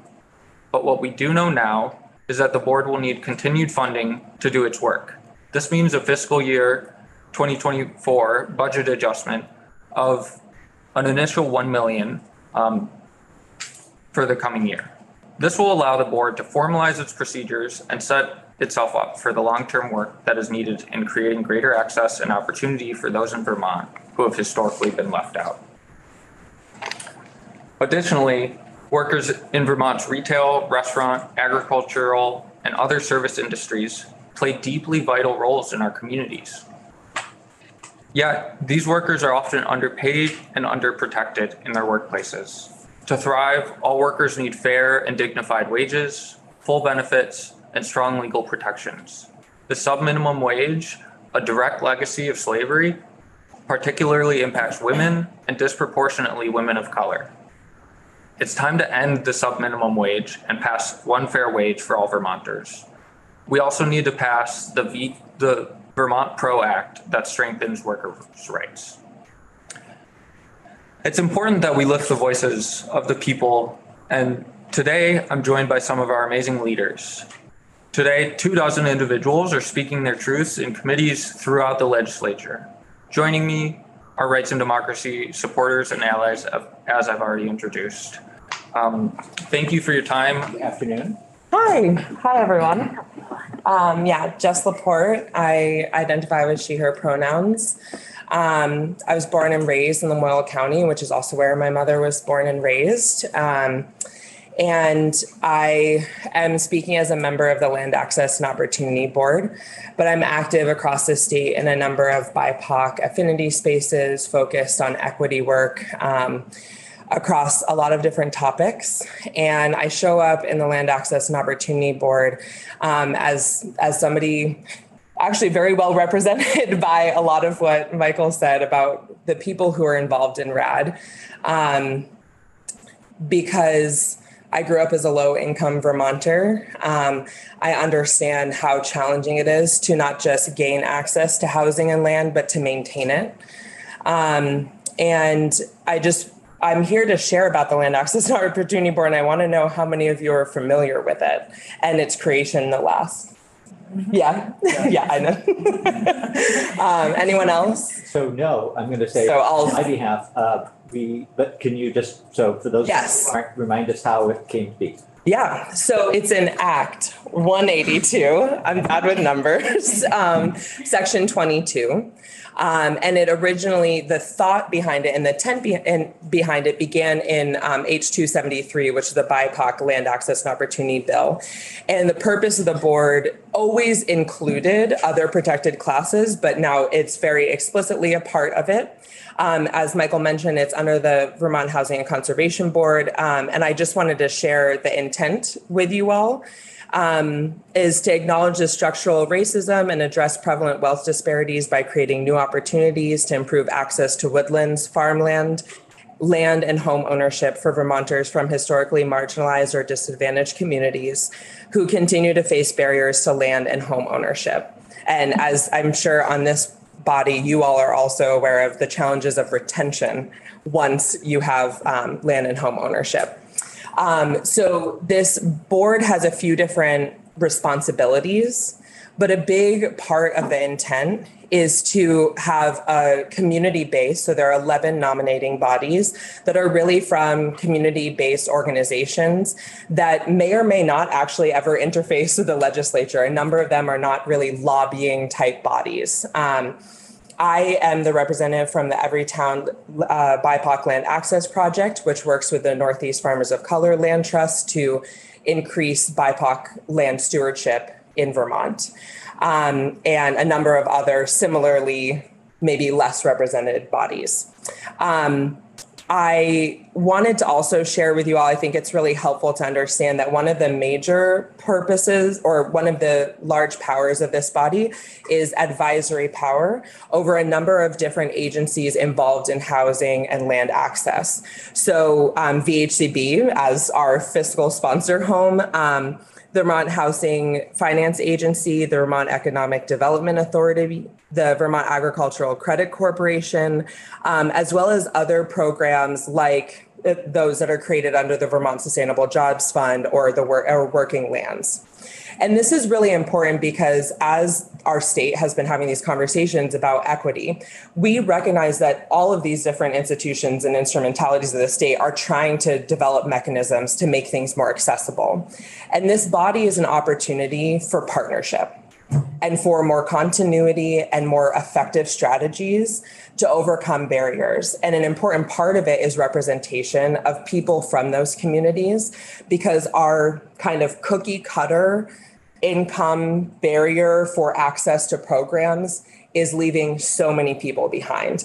We're talking about more complex households. We're talking about aversion to risk and taking on something even like a forgivable loan to get into ownership because of lived experience, because of factors like immigration within a household, substance abuse, incarceration.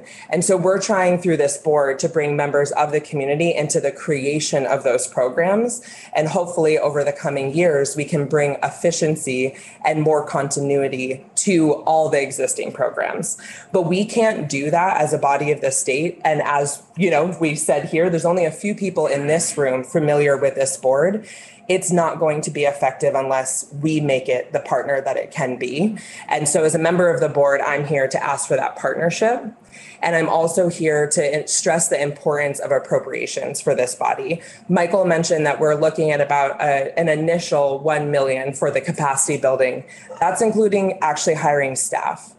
I am only compensated for my involvement in that body at the state per diem, which is incredibly unsustainable for the type of thought that needs to go into this work and the relationship building to make it an effective body. So the initial 1 million is kind of what we're seeing for the first year, but what we really would like to see in this year's appropriation is 4 million, multi-year funding. It's not a great job prospect to not have anything secured into the future. And we also want to acknowledge the other community-based bodies that have been created, like the Environmental Justice Council Committee, Advisory Council, thank you, the Health Equity Board, as well as the work that Truth and Reconciliation is going to be doing. We want to do some of our own assessments, but we are 100% in support of the work that those bodies will be doing and will be in collaboration with them. So I hope that helps for some context. And obviously, you can be in contact with me through RAD, but more importantly, be in contact with the Land Access and Opportunity Board through VHCB. We have a landing page on their website. We have contact information. All of our meetings are publicly warned. Agendas and minutes are available there. And I would really love to see more communication from legislatures. So I'm happy to introduce the board, and I hope this is the first of many conversations. Yeah. And Mindy might add some things. Might add or reiterate. That was wonderful. Hi, I'm Mindy Blank. Thank you so much for having us here today. It's a pleasure and honor to be here to speak with you. I live in Barrie. I have been living in Vermont for my entire adult life. It's my chosen home. I'm also a lifelong climate justice activist and have been shaping policy at state, national, and international levels. The Land Access and Opportunity Board is a board. It's an outcome of, as Jess mentioned, H273, the BIPOC-led Land Access and Opportunity Bill. I'm a member of Seating Power, which is the coalition behind that initial bill that the Land Access and Opportunity Board was born from. And we've been working on this piece of legislation for the past 3 years.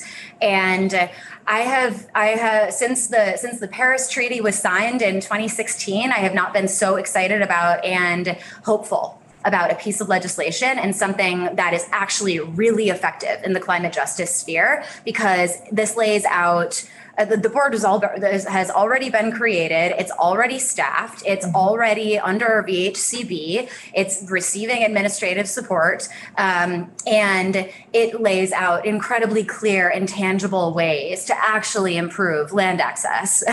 and for the House Committee on Agriculture, Food, Resilience, and Forestry, I think that there are a lot of intersections and a lot of ways that this committee could actually be collaborating with the board. And as Jess mentioned, the board has advisory power and jurisdiction to be working with all sorts of agencies and committees. And I think, when we are considering the amount of dairy farms that are going under in Vermont and how to work on succession of the properties and how to do that, I think that the Land Access and Opportunity Board is a great board to reach out to brainstorm, to figure out some ways to be able to work together. And there are so many different intersections like this that I think that you have. And the appropriation side, this isn't a policy bill. We're not putting a policy bill in front of you and asking you to approve that, but we're advocating for the continuation of this board that has just gotten started, which frankly was tasked with just a massive, massive workload that I'm sure you all can appreciate being in this work and having a new group of people come together and do the work that they have to create the Sunrise Report that's actually coming out at the end of today. So we can celebrate that, which is really exciting. Yeah. But the budget that's set forward in that Sunrise Report is for annual baseline operating budget. That's what it is. Baseline operations. And so what we're doing here, understanding the financial landscape that our state is in this year and having no idea what it's going to be like next year or the following years, we are looking for appropriations for the board to be able to continue for 4 years so that they can actually really go into the work with some longevity and not having to come back to you next year and ask for the basic operations budget, but maybe to be able to come back next year in collaboration, hearing things from other committees and other agencies and asking for more appropriations for specific programs, but not for their basic operating budget. And also in the report, it talks about how at some point this board would like to move away from VHCB, but is also really appreciating that administrative power. So we want to make it clear that VHCB is a pass-through for appropriations, and it's not additional funding for VHCB. It is specifically for the Land Access and Opportunity Board, with the idea that it will be a separate board from VHCB at some point. So thank you so much for listening. Yeah, we might have some, Representative. Oh, can you just make that report available to us? Absolutely. Yeah. Send it to Alora and then we can pop it up on our page. That's great. And also if you want to take a look at Act 182, the Land Access and Opportunity Board, this jurisdiction is spelled out on page 39. So you can read it. It's 22. Just, section 22. It's just a couple pages. And so I encourage you to check it out. What was that act number again? 182. That's what I was. I know. Oh, and Shane, our lovely Seating Power member, will email you all. Dividing and conquering. I guess an ending question for you all is, how are some of the policies that are in front of you and that you're working on, how could the LAOB be a partner? In particular, it's very important for us to establish precedent. We do not need, I think with the EJ Council, Health Equity, and the Land Access and Opportunity Board, we've covered a lot of bases for equity work. And rather than standing up new committees of under-resourced community members, are there ways that we can actually bring more precedent to their space in the state policy landscape? So I would hope to hear from some of you like, hey, should we put the LAOB in here? Should we put it in over there? Or when we're talking about creating a new body, are there some that exist already? Yeah. Representative Lipsky. First of all, small request. You use acronyms at 100 miles an hour. Still driving at 55. Oh, I'm glad that it's back and forth because I'm so confused when I'm here. I just can't be in this room without recognizing Jess Laporte, how important she, her sister, her mother, her family, her aunts and uncles and cousins have been in my life, my kids' life. She's one of the great leaders of our community, as is her family, and it's just a huge honor. Oh, thank you. Wow. There are a lot of us.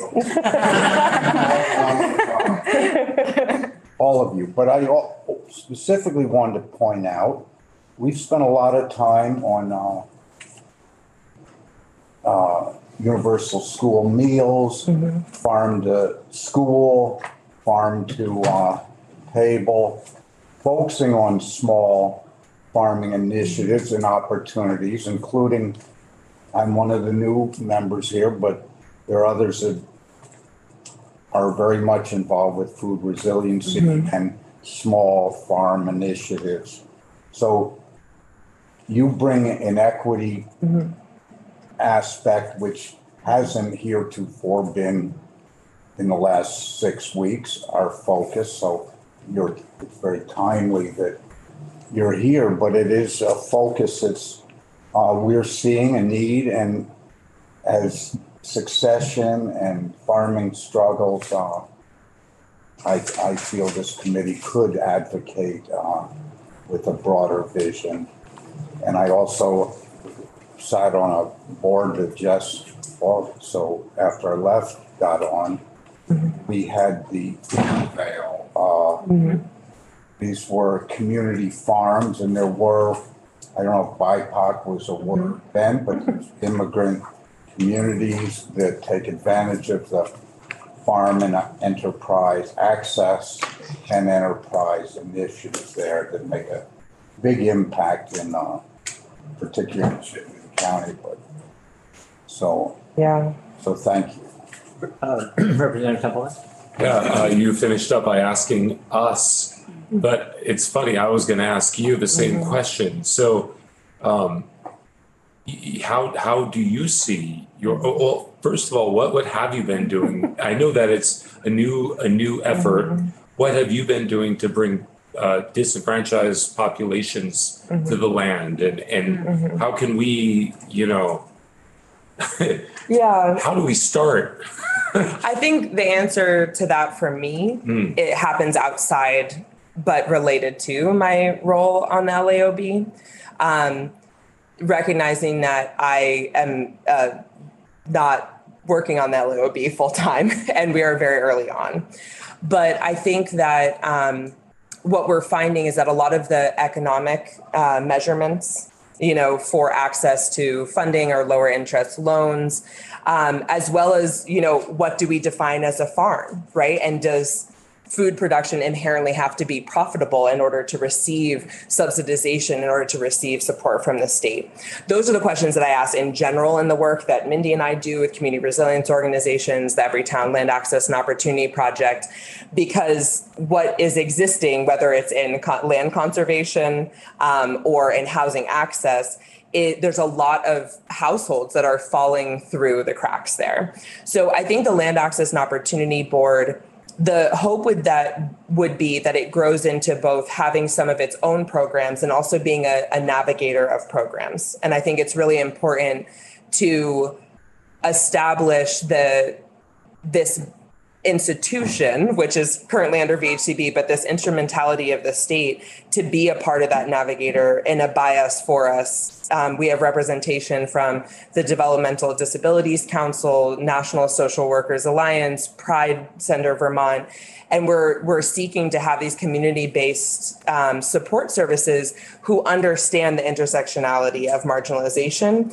So I guess in terms of what policies and where I see this fitting in is I have a lot of questions and cannot follow how many times we're using a simple economic indicator as the only equity measure to make something more accessible. And it's all wrapped up in all of the Renew stuff. And I want to make sure other people have time to talk, but I feel like it comes up in the Affordable Heating Act. Is that what it's being called these days?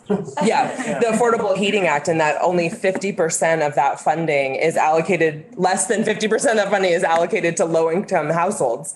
Who else are we trying to make heating affordable for other than low-income households? You know, I was raised by a single parent working in the service industry with zero benefits, right? So if anyone is supposed to be having those benefits, it's those folks. But we lived in a multi-generational house, and therefore, often through a series of things, you don't always qualify, right? And so my hope is that the LLB could partner to provide recommendations to policy and to existing institutions, but we also have to be willing to question the basic assumptions of the game in order to do equity work. We can't constantly say, oh, well, we can't actually do that because it might not be constitutional. We can't do that because we're not sure if there's going to be legal blowback. We actually have to be willing to move the end posts. I don't know why I use a sports metaphor. I play hockey. On that note, then, I've been working on a project outside of this committee in the legislature, and been working with an advocate, Reverend Mark Hughes, who's been who's on the board. He's an alternate to Arnold Thomas. Surprised. Yeah. I would not be surprised, but. Yeah. So in this particular issue, he was pushing really hard on the equity point, to the level, though, that in many ways it would destroy the structure of the program inherently. So in a way, he's seeing that the existing structure by its nature is unfair to minority populations and to not just minority populations, but to even certain people within the majority population. And I'm just seeing a dilemma here, and I would love to know how we can engage in our current system while inviting other people in. I know it's very abstract. Yeah, and I'm wondering if that's also having to do with the structure of the board appointments and the compensation for the board. I'm not sure if that's particularly what he's talking about, but that's an example of something we have to be willing to question. When the state decides that a piece of work is important enough, they create a commissioner, or there's a department, and those are salaried positions. But we have not decided the equity-based work for whatever protected class that is. We have not yet decided as a state that is something that we are willing to fund and actually resource people to do. And when you sit on these boards, you're not just asked to show up to the meetings, you're then supposed to become the conduit for all of these legislators and different white-led institutions. I'm speaking as a Black femme, to be somehow their Rolodex for all the Black people in Vermont, their Rolodex for all the people working on disability rights, their Rolodex for all the people working on housing access, and especially for tenants. And when I tell you that I am lucky to be compensated for the climate justice work that I do, I'm truly lucky, because most of the people I work with on the community level are not compensated for the work that they do. They want groups like the Vermont Relief Collective to be their Rolodex, to give them access to all of the BIPOC folks all across rural Vermont that people seem to not be able to see themselves in their communities that exist there. But who is actually going to fund these affinity spaces and people providing direct services to the exact populations that are being missed? And so if I don't know if I hold the same position as Mark. Sometimes we do, sometimes we don't. But I do think we need to question. We have tried to do what we can in this initial capacity building budget to increase the compensation for board members. But at a maximum, it's going to be $750 a month. And that does not put a dent in household income. When you look, the uncompensated hours that I and other members have put into this board, just in the first months of its creation, it's not like I can join this board and drop one of my 2 part-time jobs. Right. And I'm lucky to be compensating for mission-driven work that I care about that is related to this. And we want to have board members that may not be somebody who has a recognizable name or an organization that compensates them for full-time work. So I think there are, it's a very difficult experience. And I will say that I choose to be a part of it because I know I have some of the privileges that allow me to do it. But I definitely wouldn't invite just anyone to join a state board. It's a very challenging, I don't invite just anyone to testify. It's a very challenging experience. And I think that I think 1 million is a really low ball considering how much our state has put into housing. And how much of the money our state has put into housing is supposed to be about equity. 1 million is a drop in the bucket. But I hope that it can be meaningful, at least for that board, to establish precedents and build capacity into the future. Don't know if that answered the question. But I am cognizant of time. I want to make sure that other important folks from RAD can speak. Maybe ask you a question that could have a long answer, but especially if it's me. Given so there's a report that we'll be able to see tomorrow. Is there anything that you would call our attention to if we had the report in front of us that you would be saying, the work of this committee certainly intersects with this, highlighting that? Anything in particular that you're... I was going to say Mindy's example of as you're working on land succession, that's one example where the intersection comes in, where as we're dealing with how our full landscape is transitioning in Vermont, whether it's transitioning towards hopefully making multi-family housing more realistic, or if it's succession for farms, I think that it's really important to think about partnering with this body to help provide some of those recommendations, and also to maybe be a part of actually administering those programs in the future. Right. If that makes sense. Yeah, and something that I would add to that is that the support for the Land Access and Opportunity Board is somewhat similar to the Working Lands Enterprise, where we have a huge organizational base that's supporting this. And so Vermont has this image and reputation, and something we love about Vermont is the working lands, right? Like, we love that it's an agricultural state and a state with forests. And I think that the Land Access and Opportunity Board is the equity intersection there. And so as you are considering grant making, as you're considering new policies, I think the intersection is consulting with the Land Access and Opportunity Board, because you have a group of people, hopefully, who will be compensated equitably within this to be reference people. And so you can look at this board also as a reference for how you are doing your policy making and grant making going into the future. Great. Yeah. Thank you. So good afternoon, everyone. Thank you, members of the House Committee on Agriculture, Food Resiliency, and Forestry, for welcoming me today. My name is Alex Lintner. I use she, her pronouns, and I'm currently the Vermont field organizer with Rights and Democracy. I'd like to extend my gratitude to you all for your decision to serve Vermont in such a meaningful way. A little bit about myself. I just moved to Montpelier with my partner, and we moved here from the Sacramento Valley in California, where we were both farm workers and food system advocates. Part of what drew us to Vermont is that we know Vermonters are deeply committed to co-creating resilient, just, and ecologically vibrant food and farming communities.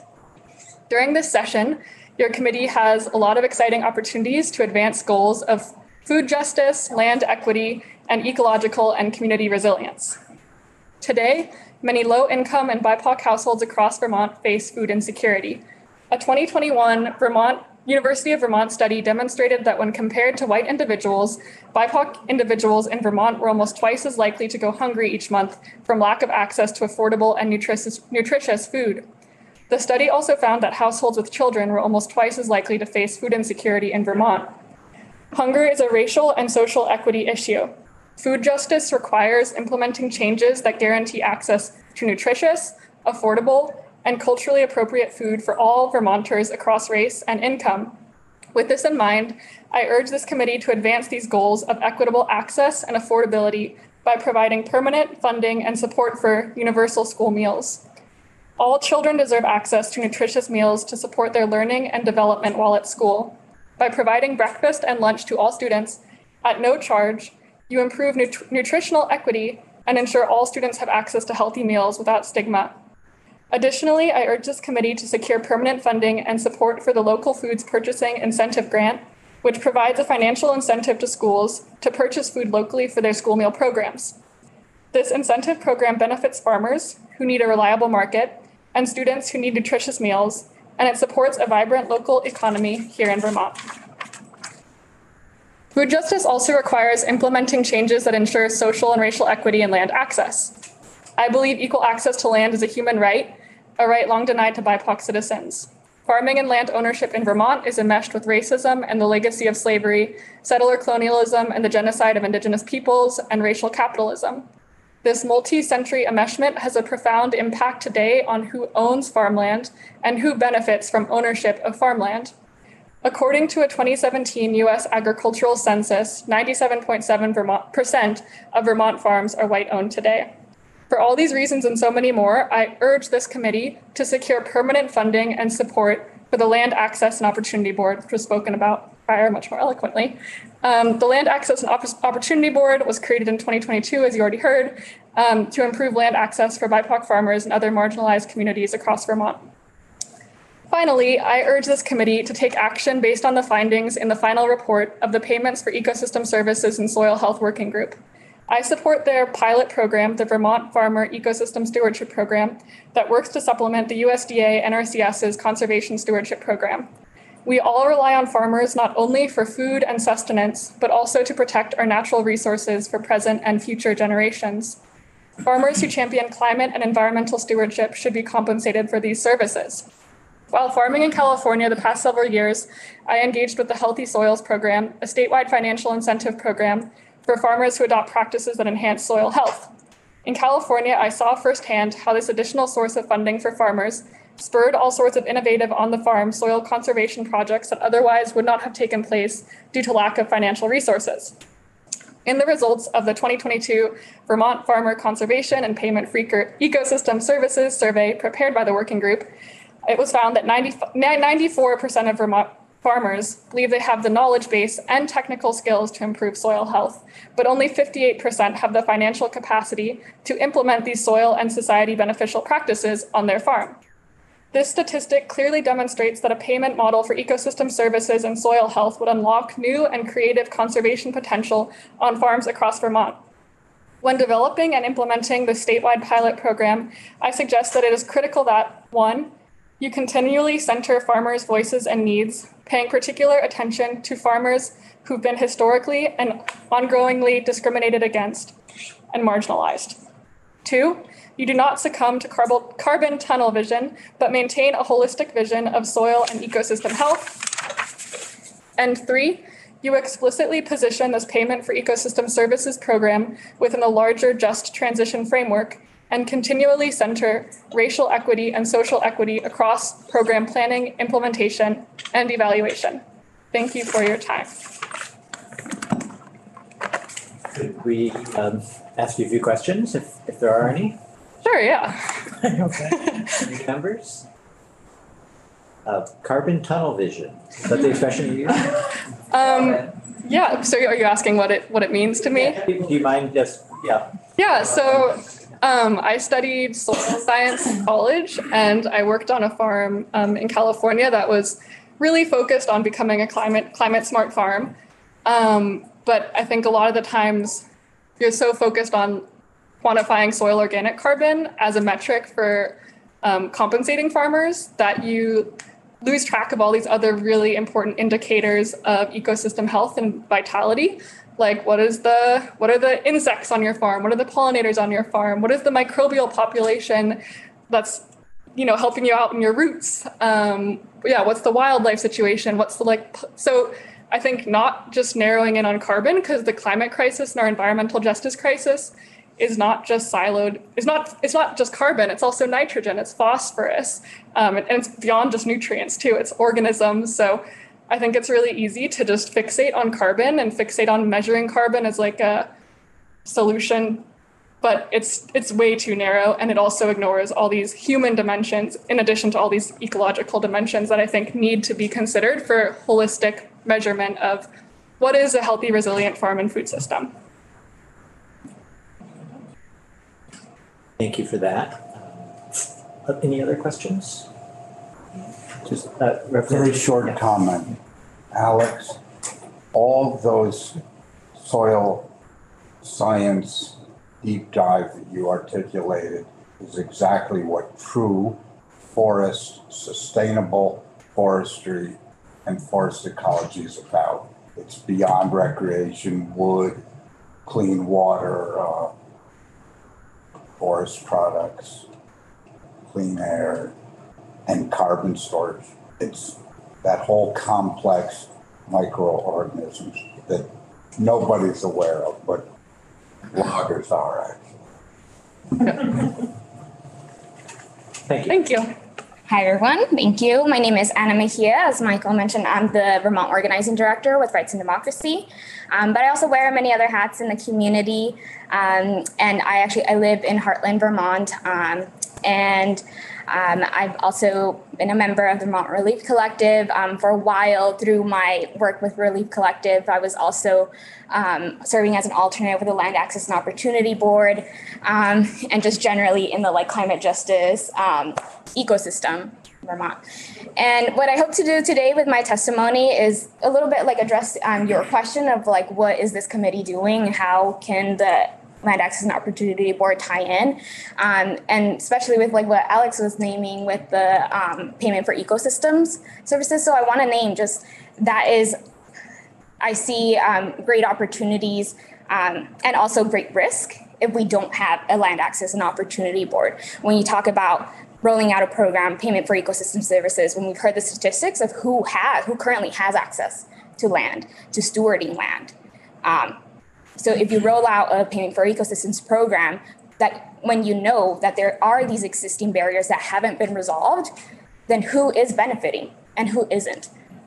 So ensuring that at the same time as you're, appropriating funds for these types of programs, we are appropriating funds to make sure that those programs are equitable, are accessible, and removing the barriers to people, because we know that despite the statistics around BIPOC farmers and land caretakers, I think that's the word, while many Black, Indigenous people of color are not on the lease on the land, may not own the property, there are many of us people of color who are working with the land, that are growing food, and have so much knowledge, make so many contributions to our state, but don't reap sometimes those financial benefits, the ownership benefits. And so I see the Land Access and Opportunity Board as a mechanism for ensuring there's a pathway towards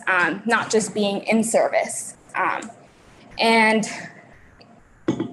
again, just underscoring the dangers, maybe. I don't want to sound too alarmist, but we really need to be pursuing these two in tandem. They are complementary. And that's it. I'll keep it brief. I'm happy to answer any questions.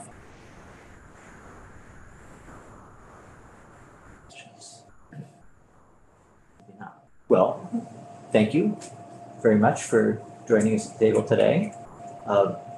If there aren't questions, is there anybody else, Michael, who's going to? That's all of us, unless anybody wants to add on to anything. Representative Levitt. Okay, Heather, I'm scooping you a tiny bit. You and I talked about this a little bit at the Milton Library. How do you address how can I phrase this?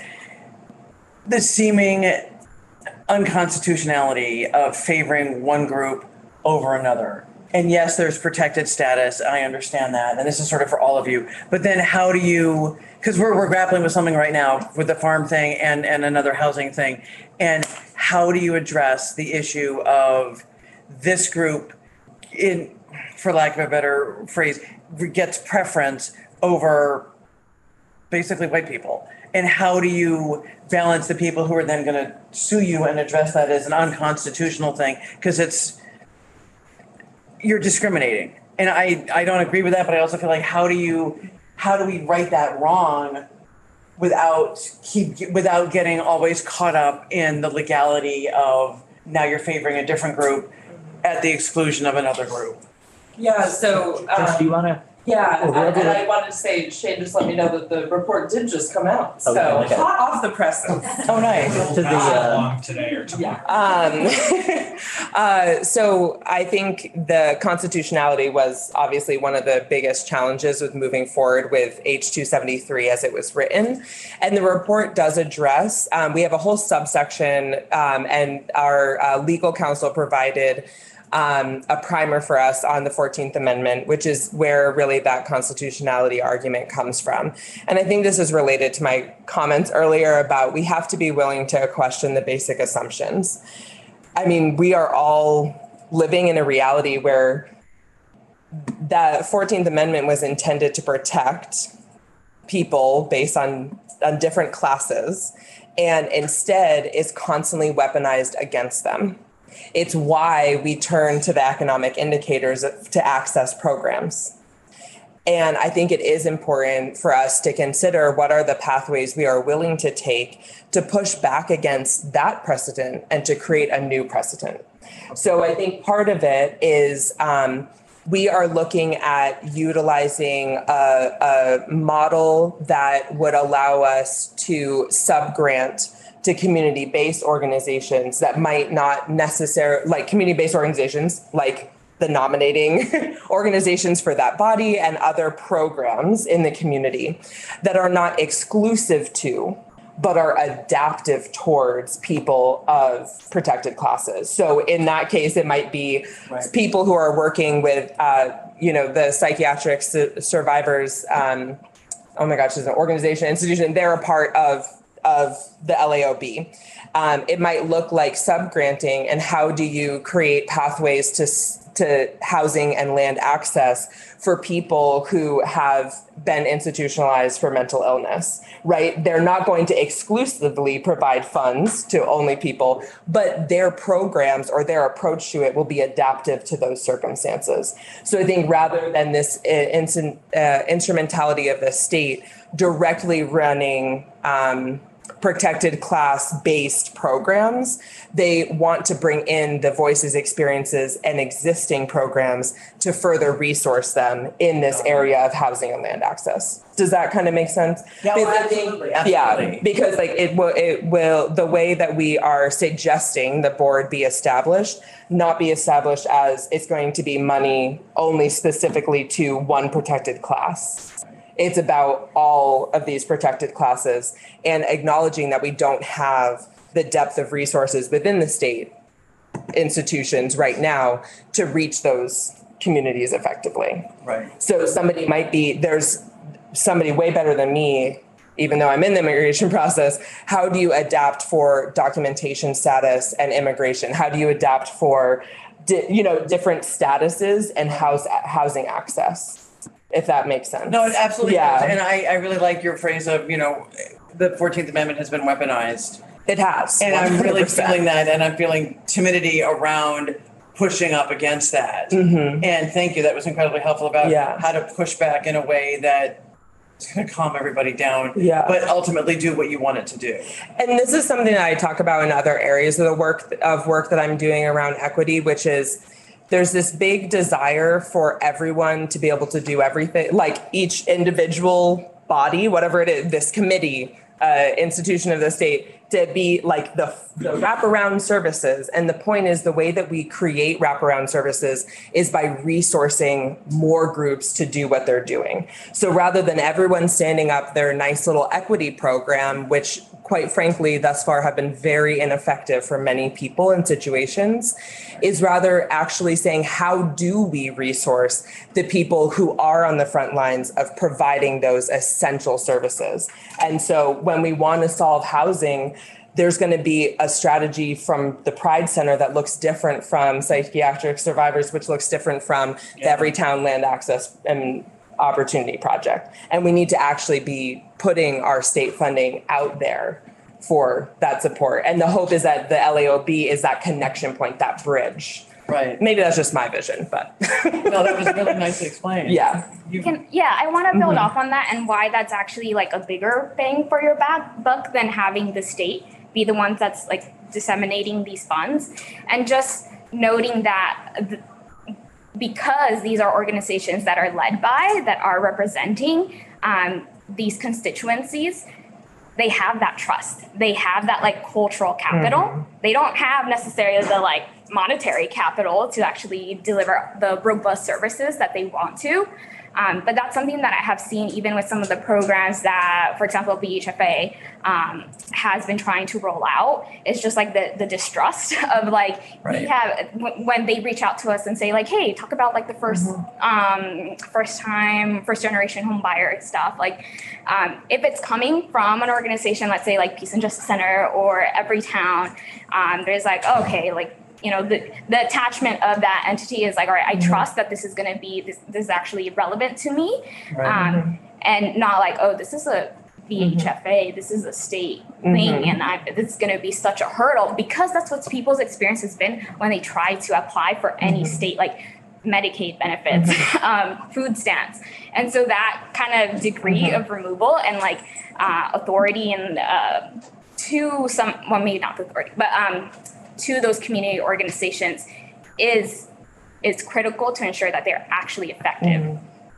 And to, I mean, I just working with folks in community spaces, like how many times we try to band together with each other to help each other fill out state applications. And we're not successful. Like we spend a lot of uncompensated time trying to navigate the systems with each other and for each other, and then we still get denied versus if we are able to kind of be more resourced to support our community more directly. Yeah, and I mean, I'll be honest with you all. It's all of the money that has gone into having listening sessions that are not even hosted by us and for us. Right. Okay. Like it's, and you maybe you get one person helping to, like, the facilitator might be from the community they're trying to talk to, but like I am personally, as somebody engaged in a state body, I know that I have very little energy left to go to another listening session because I'm not seeing that converted into action. And I really trust community-based institutions to convert it into action. Right. And often funding is a huge hurdle for people to overcome, to say we already know what the needs are, but we don't have the dollars to put behind it to answer. So.